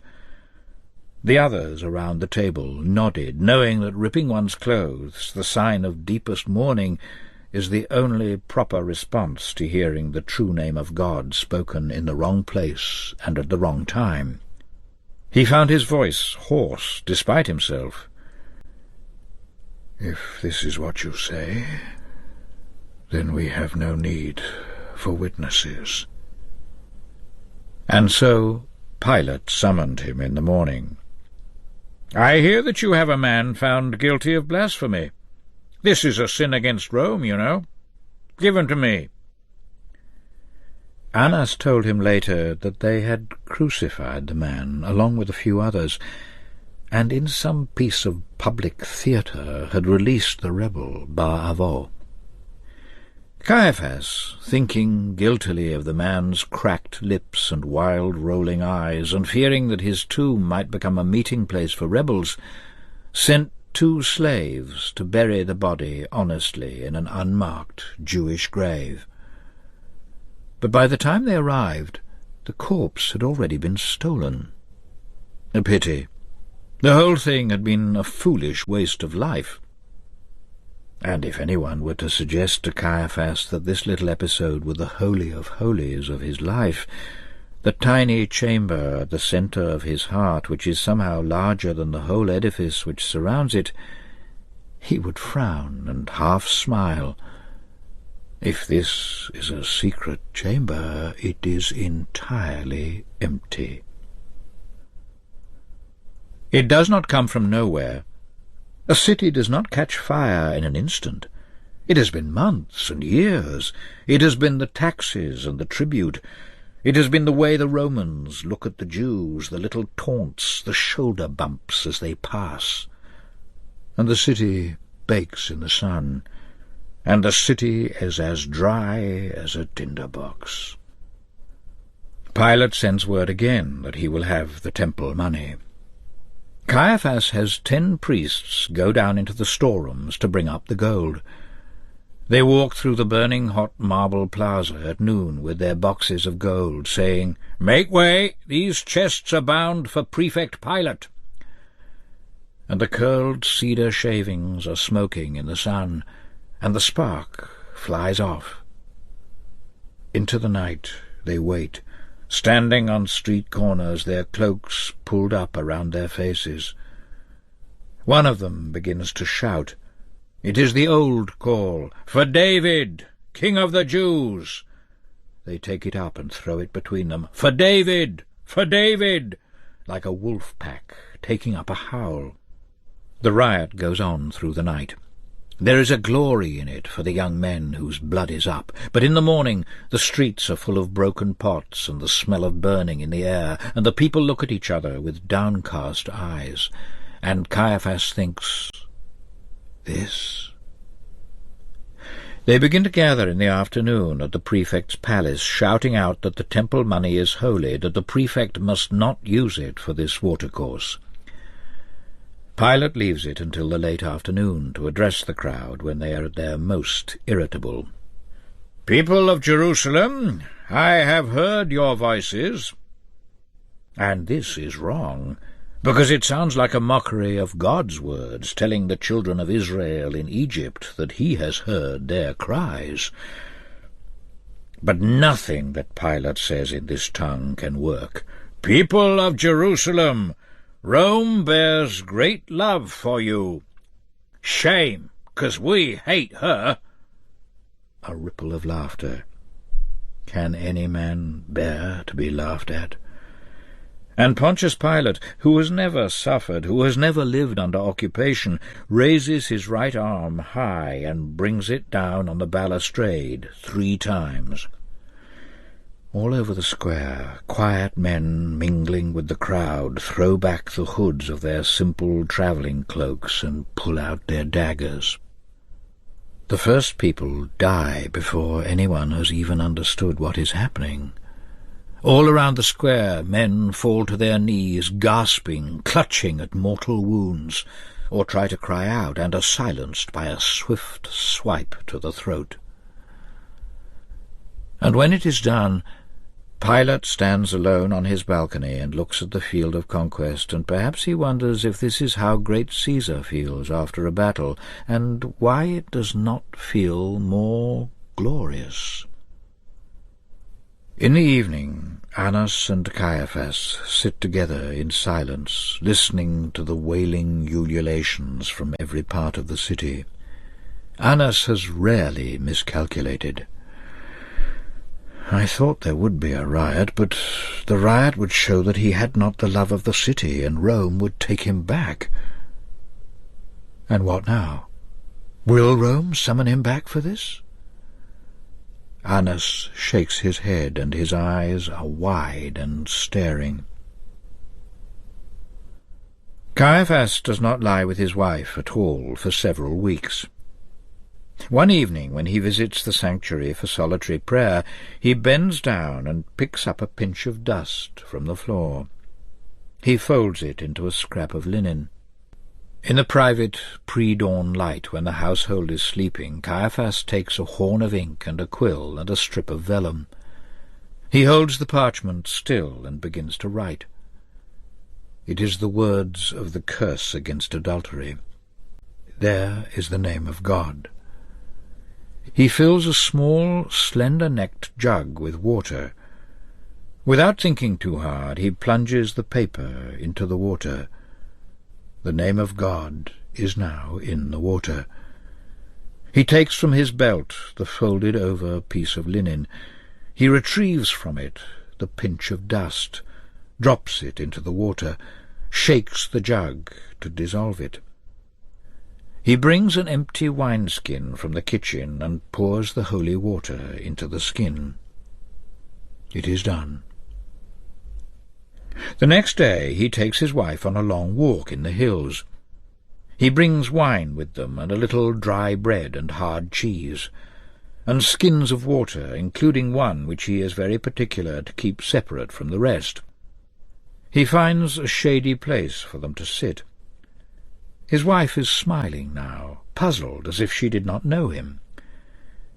He passes her some of the bread and the cheese. He says, and he had not known he would begin like this, "I have seen you with Darphon, the Levite," and he shows her the wineskin of bitter waters. She starts to laugh. "At your foresight," she says when he asks, "at the plans you have made when Jerusalem was burning around you and men were slain in the streets." "It is the same thing," he says. She snatches the wineskin from his hands. "I swear I am no adulteress, and may all the curses of heaven fall on me if I am." She meets his gaze as she drinks, gulping it down until the wineskin is empty. She throws the wineskin at his feet. There are only two outcomes to the ritual for a man who has a suspicion about his wife. If she is guilty, the curse will fall upon her and she will die. If she is innocent, she will conceive a child. And if neither of these things happens? The rabbis tell us that if a woman has studied Torah in great detail, her knowledge is a shield. But perhaps there is another reason. Something has gone now. The presence of God that stalked by the side of the children of Israel through the desert, that is gone. We must have done something wrong for that almighty, righteous power to have withdrawn itself, to have become so small that it sits alone in the Holy of Holies inside the temple. Later, in the autumn, it is Yom Kippur again. Caiaphas fasts and prays, and then he wears the pure white linen garments, for it is time for him to go into the Holy of Holies. He enters the room. He kneels. He begs the Lord for his forgiveness for his people. And it is true that other men have died in this place, that their fellow priests have had to pull them out by the rope that is even now tied around his own ankle. But he prays, and his heart yearns to the Lord, and his mind is full of the love of the Lord. But there is no crackling light, no miracle, and no mystery. He prays, and that is all. And he pulls back the curtain and leaves the empty chamber, and the people rejoice, for he has returned from death to life, and so they know that God has forgiven their sins. And his own experience of the moments is entirely irrelevant.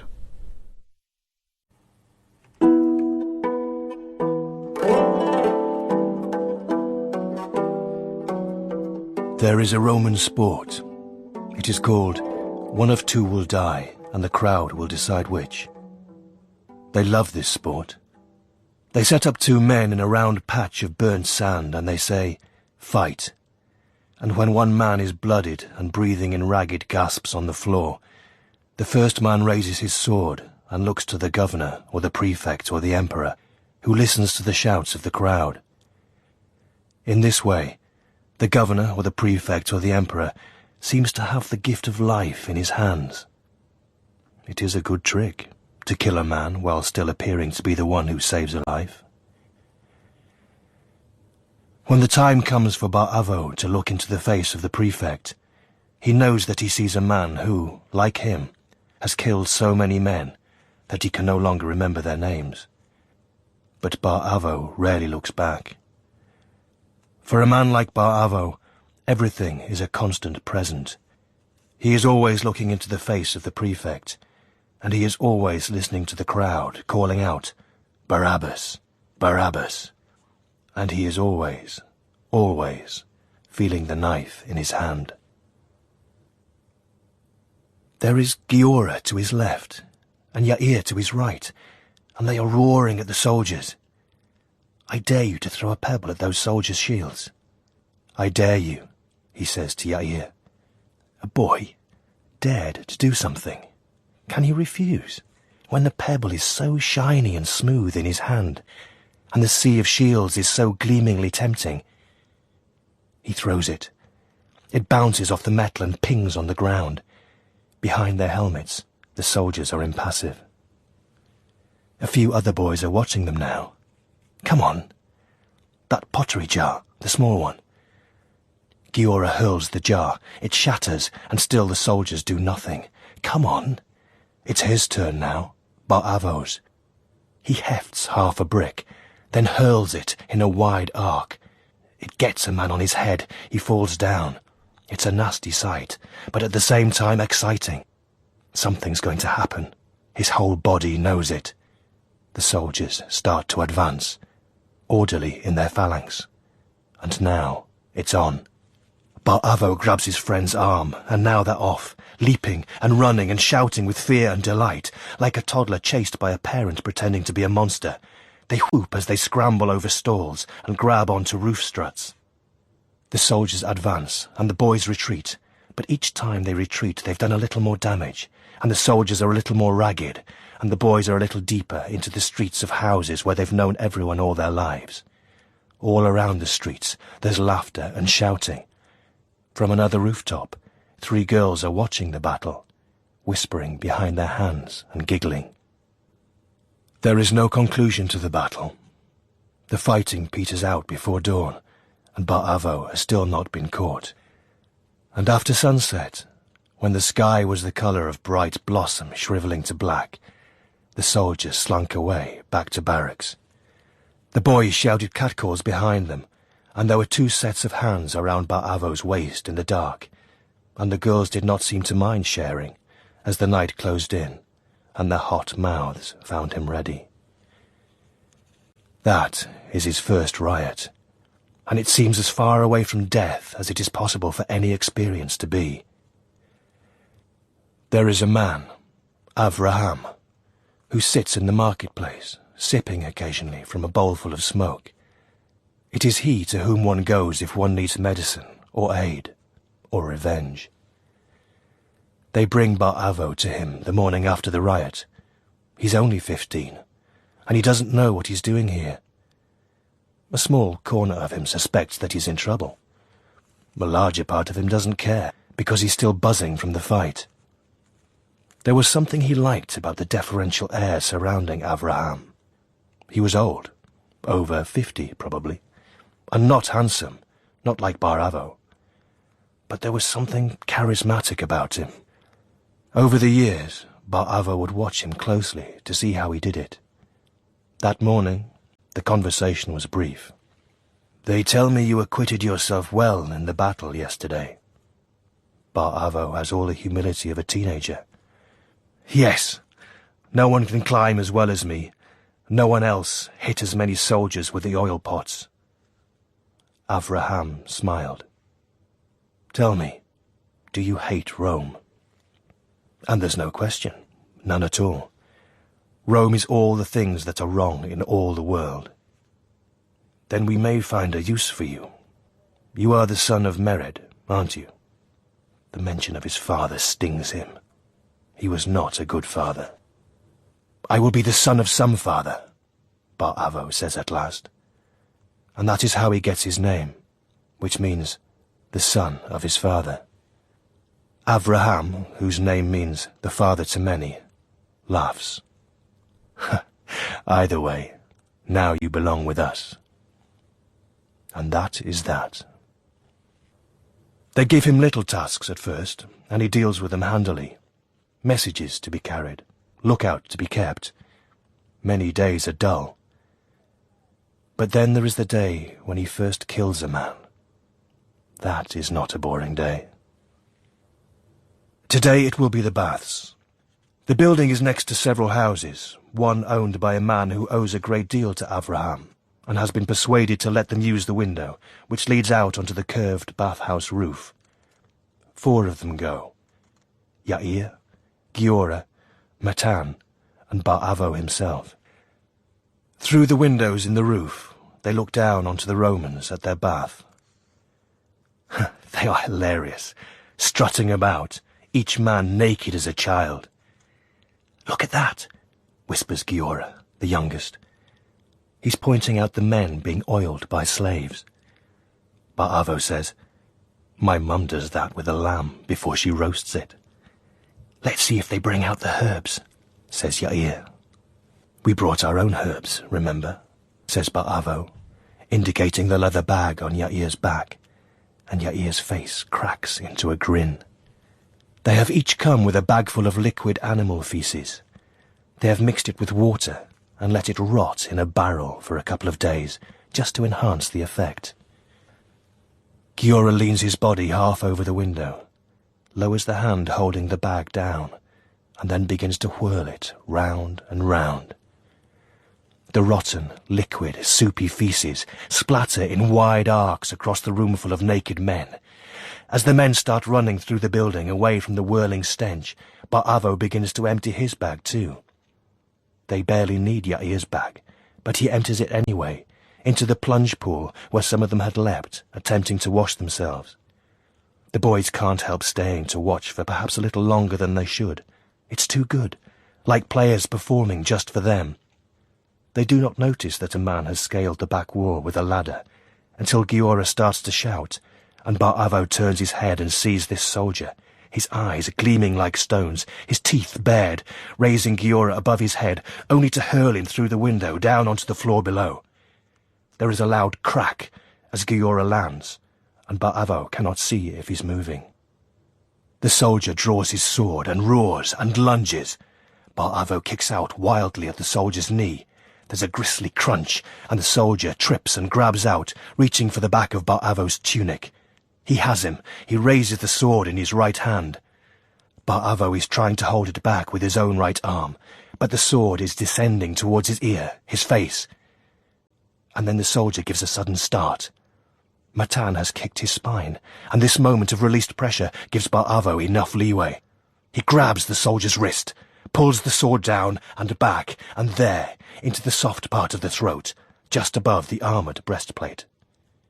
The soldier chokes and groans and grabs at the sword sticking out of his throat. They stare for a minute, startled and silent, before the shouts from the bathhouse remind them to run, to scale the wall, to get away. Bar Avo feels nothing afterwards, not grief or shock or pity. Only perhaps a kind of surprise that it was so simple. He knows something about himself now, that it will not trouble him to kill a man.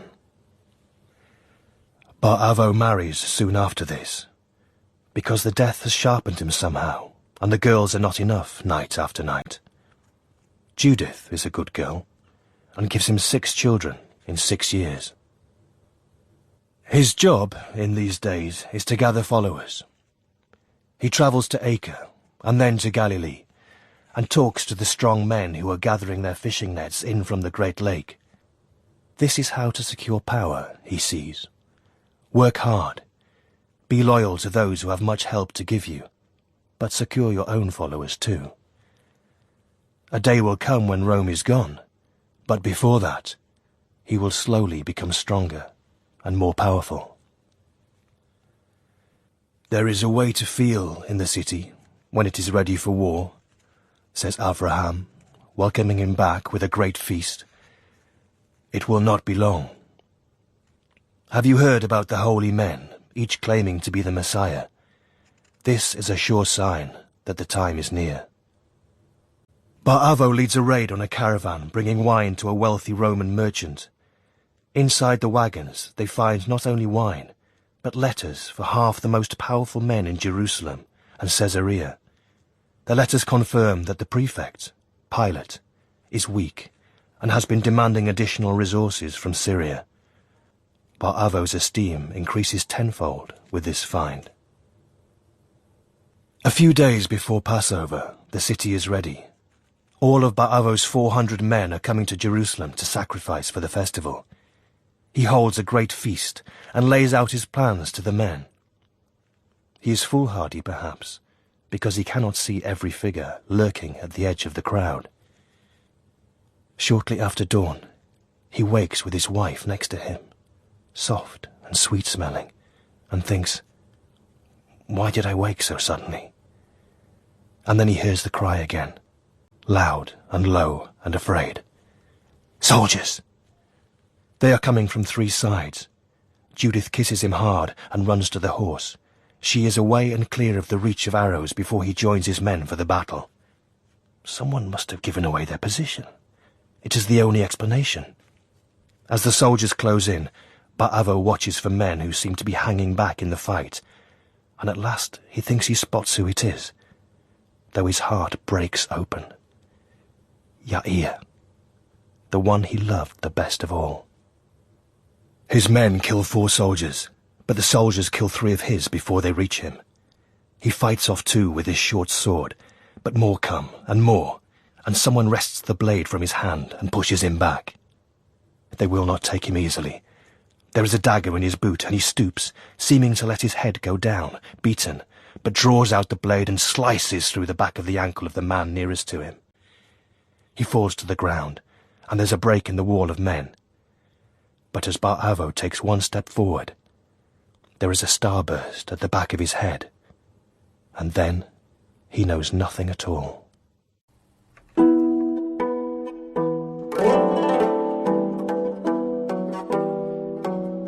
The next thing is the closest he ever comes to death, although death has always walked beside him like an old friend. Before this, he imagined he would meet death in battle, or that death would catch him when he tried to leap from one building to another. He had never imagined capture. When he wakes in the cell and realizes what has happened, he tests out how it feels. His head thumps, his arms and legs ache. It does not feel like a disgrace, though.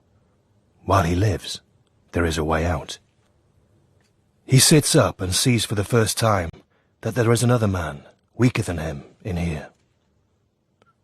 "You," says Bar-Avo. "What's your name?" The man remains silent. Bar-Avo can see his dark eyes staring at him, hungrily. "I am Bar-Avo. I command some of the zealous forces around Jerusalem. Tell me, friend, have you fought alongside us against Rome?" "I am going to die," says the man slowly. "Ah, yes, it takes some men this way. If you have made your peace with God, there is nothing to fear from death." "When I die," says the man, "the whole of creation burns, and God himself descends from heaven to judge the righteous and the guilty." "I can see you are a great teacher," says Bar-Avo after some thought. "Tell me, do you have many followers?" "All of the earth are my disciples, but it must not be spoken." Although the things that he says are nonsense, and Bar-Avo has met 10 times 10 of his kind, nonetheless there is a conviction to his voice, the penetrating gaze, the particular way of holding his limbs, even now, even shackled. God throws such a one together from time to time, an arresting man. "I know who you are," says Bar-Avo. "You are Yehoshua of Nazareth." You have near 600 men with you, they say. There will be more, says Yehoshua. Listen, Ba'avo, son of no one. God is angry with his creation, and the time has come to fold it up and put it away. You are as much a tool of his will in this as any Roman soldier. Ba'avo shivers. He has thought this himself, alone, late at night. Where is the Lord in all this? If you are God's prophet, why not tell your men to fight with us and drive the Romans from Jerusalem and set up God's house again? We are far beyond that time now, says Yahushua. God has cast his judgment on the land. And Ba'avo, who has always been a fighter and a survivor, finds himself thinking, very well then, if this is your choice, you make my choice easier. Because he has a notion of what might happen next, since it is getting close to Passover, and Jerusalem will be full of angry men, and Pilate is a damned coward. They come for them early in the morning. The guards kick at them to make them stand, and they are dragged into the house where Pilate has his office. Ba'avo waits in the outer vestibule as he listens to the conversation taking place inside the room. Pilate says, "They tell me you've been going around calling yourself the King of the Jews." Silence. "You understand that this is gross sedition, and if you do not deny it and swear loyalty to your emperor, I will be forced to execute you." The man still says nothing when there is so much he could say that might save his life. "Very well, take him away." They bring Ba'avo in. The whole thing will have to be played as carefully as a game of knives. "Do you think he has run mad, that man, Yehoshua?" says Ba'avo, before Pilate has a chance to ask his first question. Pilate looks surprised. "You were with him in the cells, weren't you? Was he mad then, or as sane as day?" "Every leader has followers who tell them that they are the Messiah. I think he has started to believe them." Pilate shrugs and raises one eyebrow. "Jerusalem won't suffer for having one fewer of those. Now, you have brought a great deal of harm to this city and this nation. I propose to put you to death. However, if you are willing to give up your co-conspirators, I will give you an easy death by the sword. If you refuse, we will torture you and then crucify you. Let's start, for example, with Giora. Tell me where he is now." "Every man I ever knew will have moved to another home," says Ba'avo. "Prefect, you can beat me and scourge me for as long as pleases you, but even if they think I am a traitor, they will still hate you more." "A true leader," says Pilate, "does not care whether he is hated, as long as he is feared." "You'll never hold Jerusalem like this," says Ba'avo. "You can't take us by fear, only by love." And he knows that this is the right thing to say, because his men have intercepted some of the letters from Syria and Rome, and this is what Pilate's masters have been saying to him for months now. "If I were you," says Ba'avo, "I would release that man, Yehoshua, and put me to the sword." Pilate's lip curls. "I know what men like you are. You consider it an honor to die at our hands, fighting. And what if I let you go?" "My men would, of course, be delighted." "Yes," says Pilate. 10,000 of them, they say, across Judea, loyal to you. Let them taste the mercy of Rome as well as the kiss of her strap." "They would suspect I had turned traitor," says Ba'avo, because he can see the growing, gathering shimmer of the way to save his own skin. "Ha!" Pilate smiles broadly. "Even better! Gratitude and mistrust. You could not have promised me anything better if you had designed it yourself." Ba'avo tries to make his face as impassive as a stone.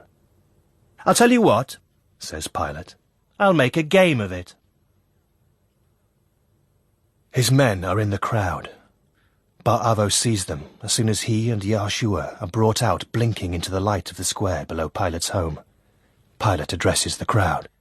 "People of Jerusalem, I have two criminals here, the preacher, Yehoshua, who called himself the King of the Jews, and Barabbas, a rebel who murdered men during the rebellion. I am going to allow you to decide which of these men shall live, and which shall be executed. But there are women in that crowd to whom Bar-Avo's men have given bread when the Romans burned the wheat field. There are men in that crowd whom Bar-Avo's men have fought with, defending their homes from bandits. What could Yehoshua possibly have to compare with that? Yehoshua's friends try to call for him, but there aren't enough of them, and they're drowned out by the voices rising up saying, "Barabbas! Give us Barabbas!" It is a pitilessly cruel game. How is it possible that a whole life can come down to this moment, seeing how many friends you have, and how loudly they are prepared to shout your name? "Very well," shouts Pilate. "I have heard your wishes. I know that Barabbas, having felt this mercy, will join with me in longing for peace between the two great nations of Rome and the Jews." The soldiers hustle him to the edge of the platform and half lower, half push him off. He looks back. Yehoshua's head is still hanging down. Their eyes meet as Bar-Avo reaches the ground, and his friends begin to encircle him, hugging and punching his shoulder. Bar-Avo says, "I am sorry." And though the sound of his words is obscured by the noise of the crowd, he thinks that perhaps Yehoshua sees the words form on his lips and understands, because the man's head moves. It is something like a thin smile, something like a sob in the movement of his shoulders. He goes to sit beneath the men who are being crucified later.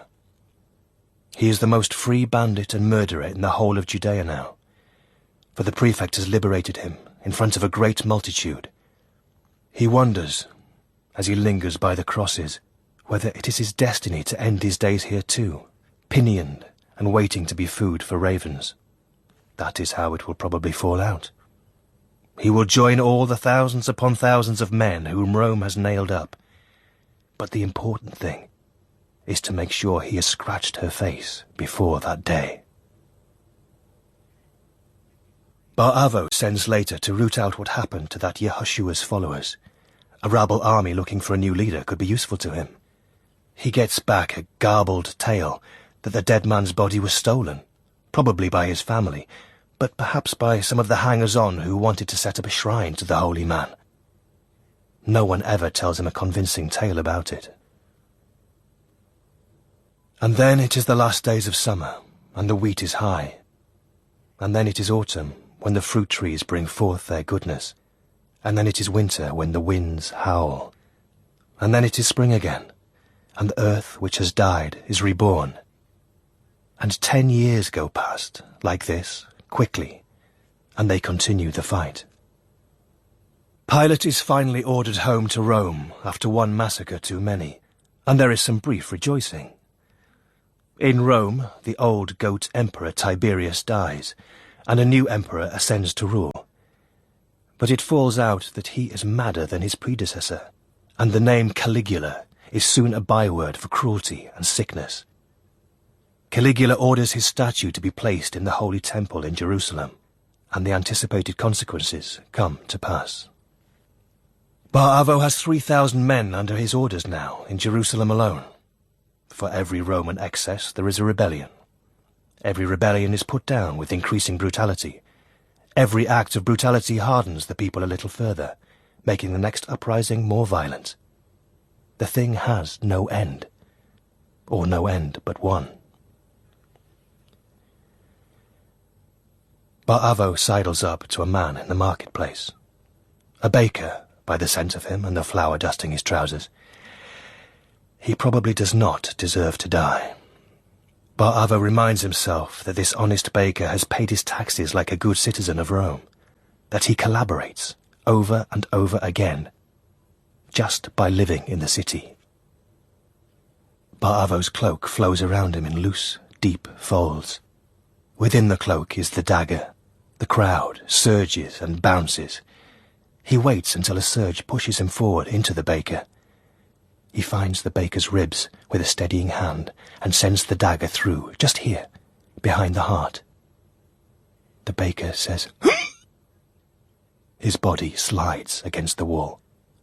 No one has even noticed. Bar Avo has already sidled up to the meat stall, when a woman is screaming over the body slumped sideways against the wall. "Romans!" shouts Bar Avo. "Roman spies! They're among us with their long daggers!" There is a stampede then. Bar Avo sees a child screaming under a teetering pan of hot oil for frying cakes, and he snatches him up so that he is out of reach of the crowd, which now thinks with one mind. That is what he has learnt in his life. What a crowd thinks. How to change what a crowd thinks. He holds the child above the crowd, and when the commotion has settled down, the mother finds them and takes her baby gratefully with a smile. By this time, the market is quieter, with just a few sobbing stallholders to count the cost. Let the people remember, he thinks. Let them remember that they are not free.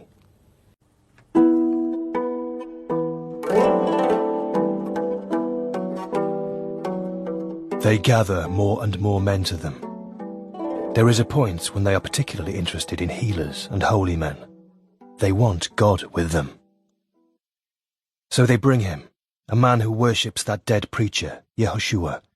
His name is Gidon of Yaffo, and he is almost as old as Bar Avo, rangy and quietly fervent. He tells how Yehoshua died and rose again from the grave. "Did you see it?" says Bar Avo. "I have seen it in my heart," says Gidon of Yaffo. "That is not the same thing. And if the Messiah is come," says Bar Avo, "why does not the lion lie down with the lamb?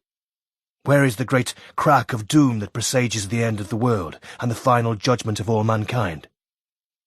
"These things will happen," says Gidon of Yaffo. "Before this generation has passed away, the Lord Messiah will return, and the temple will run red with blood." "That last," mutters Bar Avo to Isaac, the man who brought Gidon of Yaffo to him, "will surely happen, for we will make it happen." "Fellow," he asks, raising his voice, "will you take arms with us to fight the Roman scum?" Gidon shakes his head. "When our Lord returns, he will cleanse the earth himself." "Then you are of no use to me," says Bar Avo, and sends him on his way. Isaac says, "Romans as well as Jews are taking on this teaching." Bar Avo shrugs. "If Yehoshua ends by being loved in Rome, they will find a way to use him against us." And then it comes time for Bar Avo to do what perhaps he had always been destined to do. And it is morning, and it is evening, and it is 130 years since Rome first breached Jerusalem, and still she squats over the city, enforcing her will, enslaving the people, and something must be done. There is a storm the night they invade the temple, when the thunder begins to roll across the sky in almost ceaseless peals, and the rain lashes down and the wind screams. Then they know that God has given them the cover they need. No one will hear them now. Up on the hill, the high priest Annas has looked out at the approaching storm and taken a message from it too. God is saying that no one will stir from their houses this night. The rain has given them a night of peace. "Tell your men to sleep," he says to the Levite head of the guards. And Annas takes to his own warm bed in the temple enclosure. At the gates of the outer courtyard of the temple, Bar Avo's men gather. They are sodden already. The team at the gate is headed by Isaac. They bring out their saws. The saws shriek, metal biting metal. It could not have been done on any other night. A single howling cut would have wakened a dozen men from the deepest slumber. A lone guard makes his solitary round of the ramparts at the top of the temple wall. They press themselves into the shadows as he passes. Soon enough, one bar is free. Then another. Then another. Isaac squeezes through the gap, then the others, carrying their swords now openly in their hands. They walk towards the guard's gatehouse. Isaac boldly places his ear to the door, listens for a moment, and then they burst in, swords drawn. They slay one man before he has even been able to look around. There are more deaths, When they have taken the inner courtyard, Bar-Avo comes, a warm fur robe around him and 4 strong men by his side. He is an old man, but still commands the respect he did in the prime of his life. They enter the chamber of Ananus. When he sees who is there, he begins to shake.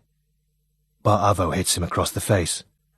It is not a hard blow, but the high priest turns very white. "What do you want?" says Ananus. Bar-Avo smiles. "Just to talk, high priest." They have the usual dance. Bar-Avo flatters, suggesting that the high priest has a great deal of influence with the people, and that a speech from him could convince them to fight against the Romans. "If every man in this nation took up swords against them," says Bar-Avo, "they could not stand against us.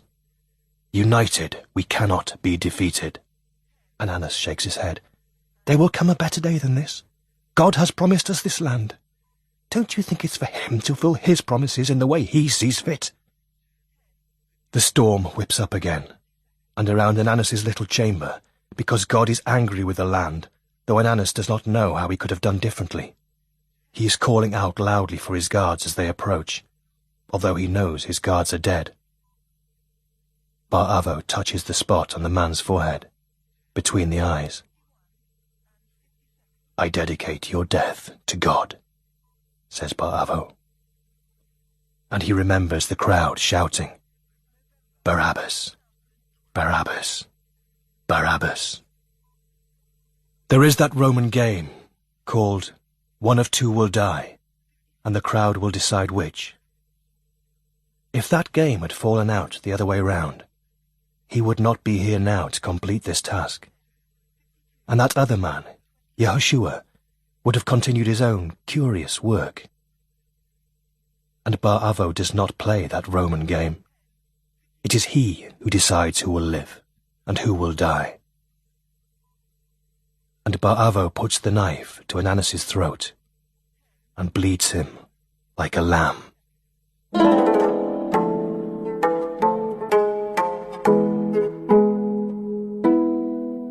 There is a way to break a city, if a city needs to be broken. First, encircle the city with a great host of men. The people of Jerusalem had killed the high priest whom Rome had set over them. Once Rome owns a city, that city cannot simply declare that it is free. It has to be retaken, with such force that the news will echo around the world. Titus, the son of the Emperor Vespasian, was dispatched, therefore, with a force of 72,000 men. Second, see that no man can leave or come into the city. Even if the city is encircled by men, you must take care to guard the high mountain passes and the places that seem impassable. Allow no food in, no wagons delivering grain. It will be a slow process. Hunger takes a long time to build. Then it is wise to build a high wall around the city. Hunger makes men desperate and mad. Do not underestimate your enemy, however. The Jews were cunning. They dug tunnels under the wall and hollowed out the earth under the soldiers' platforms, propping them up with timber. They set the timber struts on fire, and the platforms suddenly collapsed, and pure flames burst through the ground and consumed them utterly. Do not be concerned about setbacks, however. Batter the walls, of course, night and day. You will prevail, for Rome always prevails. This is the whole of the law. And the first stone fell. The soldiers swarmed into the city and began to kill, for they had waited a long time. And they came at last to the Holy of Holies in the very heart of the temple, where the richest prizes of gold were, as they had been promised. They stopped then, amazed. And one man, seeing the veil across the inner sanctuary ripped away, pulled a burning timber from the hand of his friend and threw it like a javelin into the holiest place in the world. The old wood and the dry cloth caught fire almost at once. and in the whole of Jerusalem there was a wailing, keening cry, as of a woman who was woken in the morning to find her child dead. Time continued, of course. The Jews did not cease to rebel, nor did the Romans cease to smite them. And in time, a new god rose in Rome. And although one might say this was the triumph of the Jews, this Jew god risen to a high place in Roman esteem, nonetheless, by the time he arrived there, he was no longer a Jew at all. For it was evident to all that the destruction of Jerusalem must be a message from the God of the Jews. The new God, the crucified king, provided an explanation. The Jews had angered their God by rejecting his true emissary. Storytellers know that every story is at least partly a lie. Every story could be told in 4 different ways, or 40, or 4,000. Every emphasis or omission is a kind of lie, shaping a moment to make a point. So when, between 35 and 70 years after Yehoshua's death, Mark, and then Matthew, and then Luke the compiler, and then John the theologian came to tell their stories, it was as well for them to exonerate the Romans, who ruled the empire they lived in, and to blame the Jews, whose wickedness had clearly caused the destruction of their holy city. It was as well for them to add that Yehoshua had predicted that the temple would fall, that the city would fall. Nothing happened without a reason. Every story has an author, some teller of lies. Once upon a time there was a man, Yehoshua, whose name the Romans changed to Jesus, for that sat more easily on their tongues. He became, like Caesar, the son of a god. Like the god Tammuz, it was said he died and rose again. Like Perseus, he was born of a woman who had never known a man. He was turned into a god, and certain things were lost, and certain things were added. And when one peels away the gilding, and the plaster and the paint that were applied to him, what remains? So much of what he said he took from the Torah of the Jews. Love your neighbour as yourself is an old Jewish ideal. But Yehoshua was unique, in his time and place, for saying, love your enemy.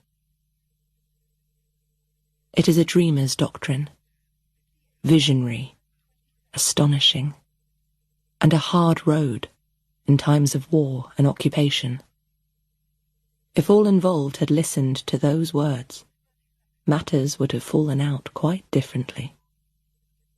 But perhaps the idea was too difficult, for it is not much observed, even to this day. And so the temple burned. The walls of Jerusalem fell. The people were scattered into exile. And they took with them their unusual stubbornness and their distinct ways.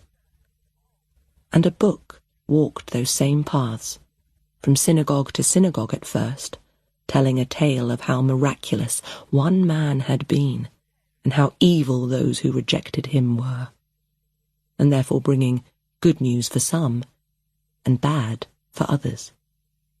This was how it ended, and all the sorrow that came after followed from this.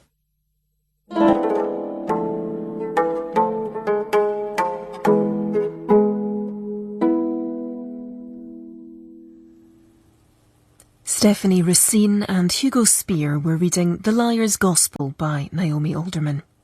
The music was arranged and performed by Michael Levy. The novel was abridged by Sally Marmion, and the producer was Emma Harding.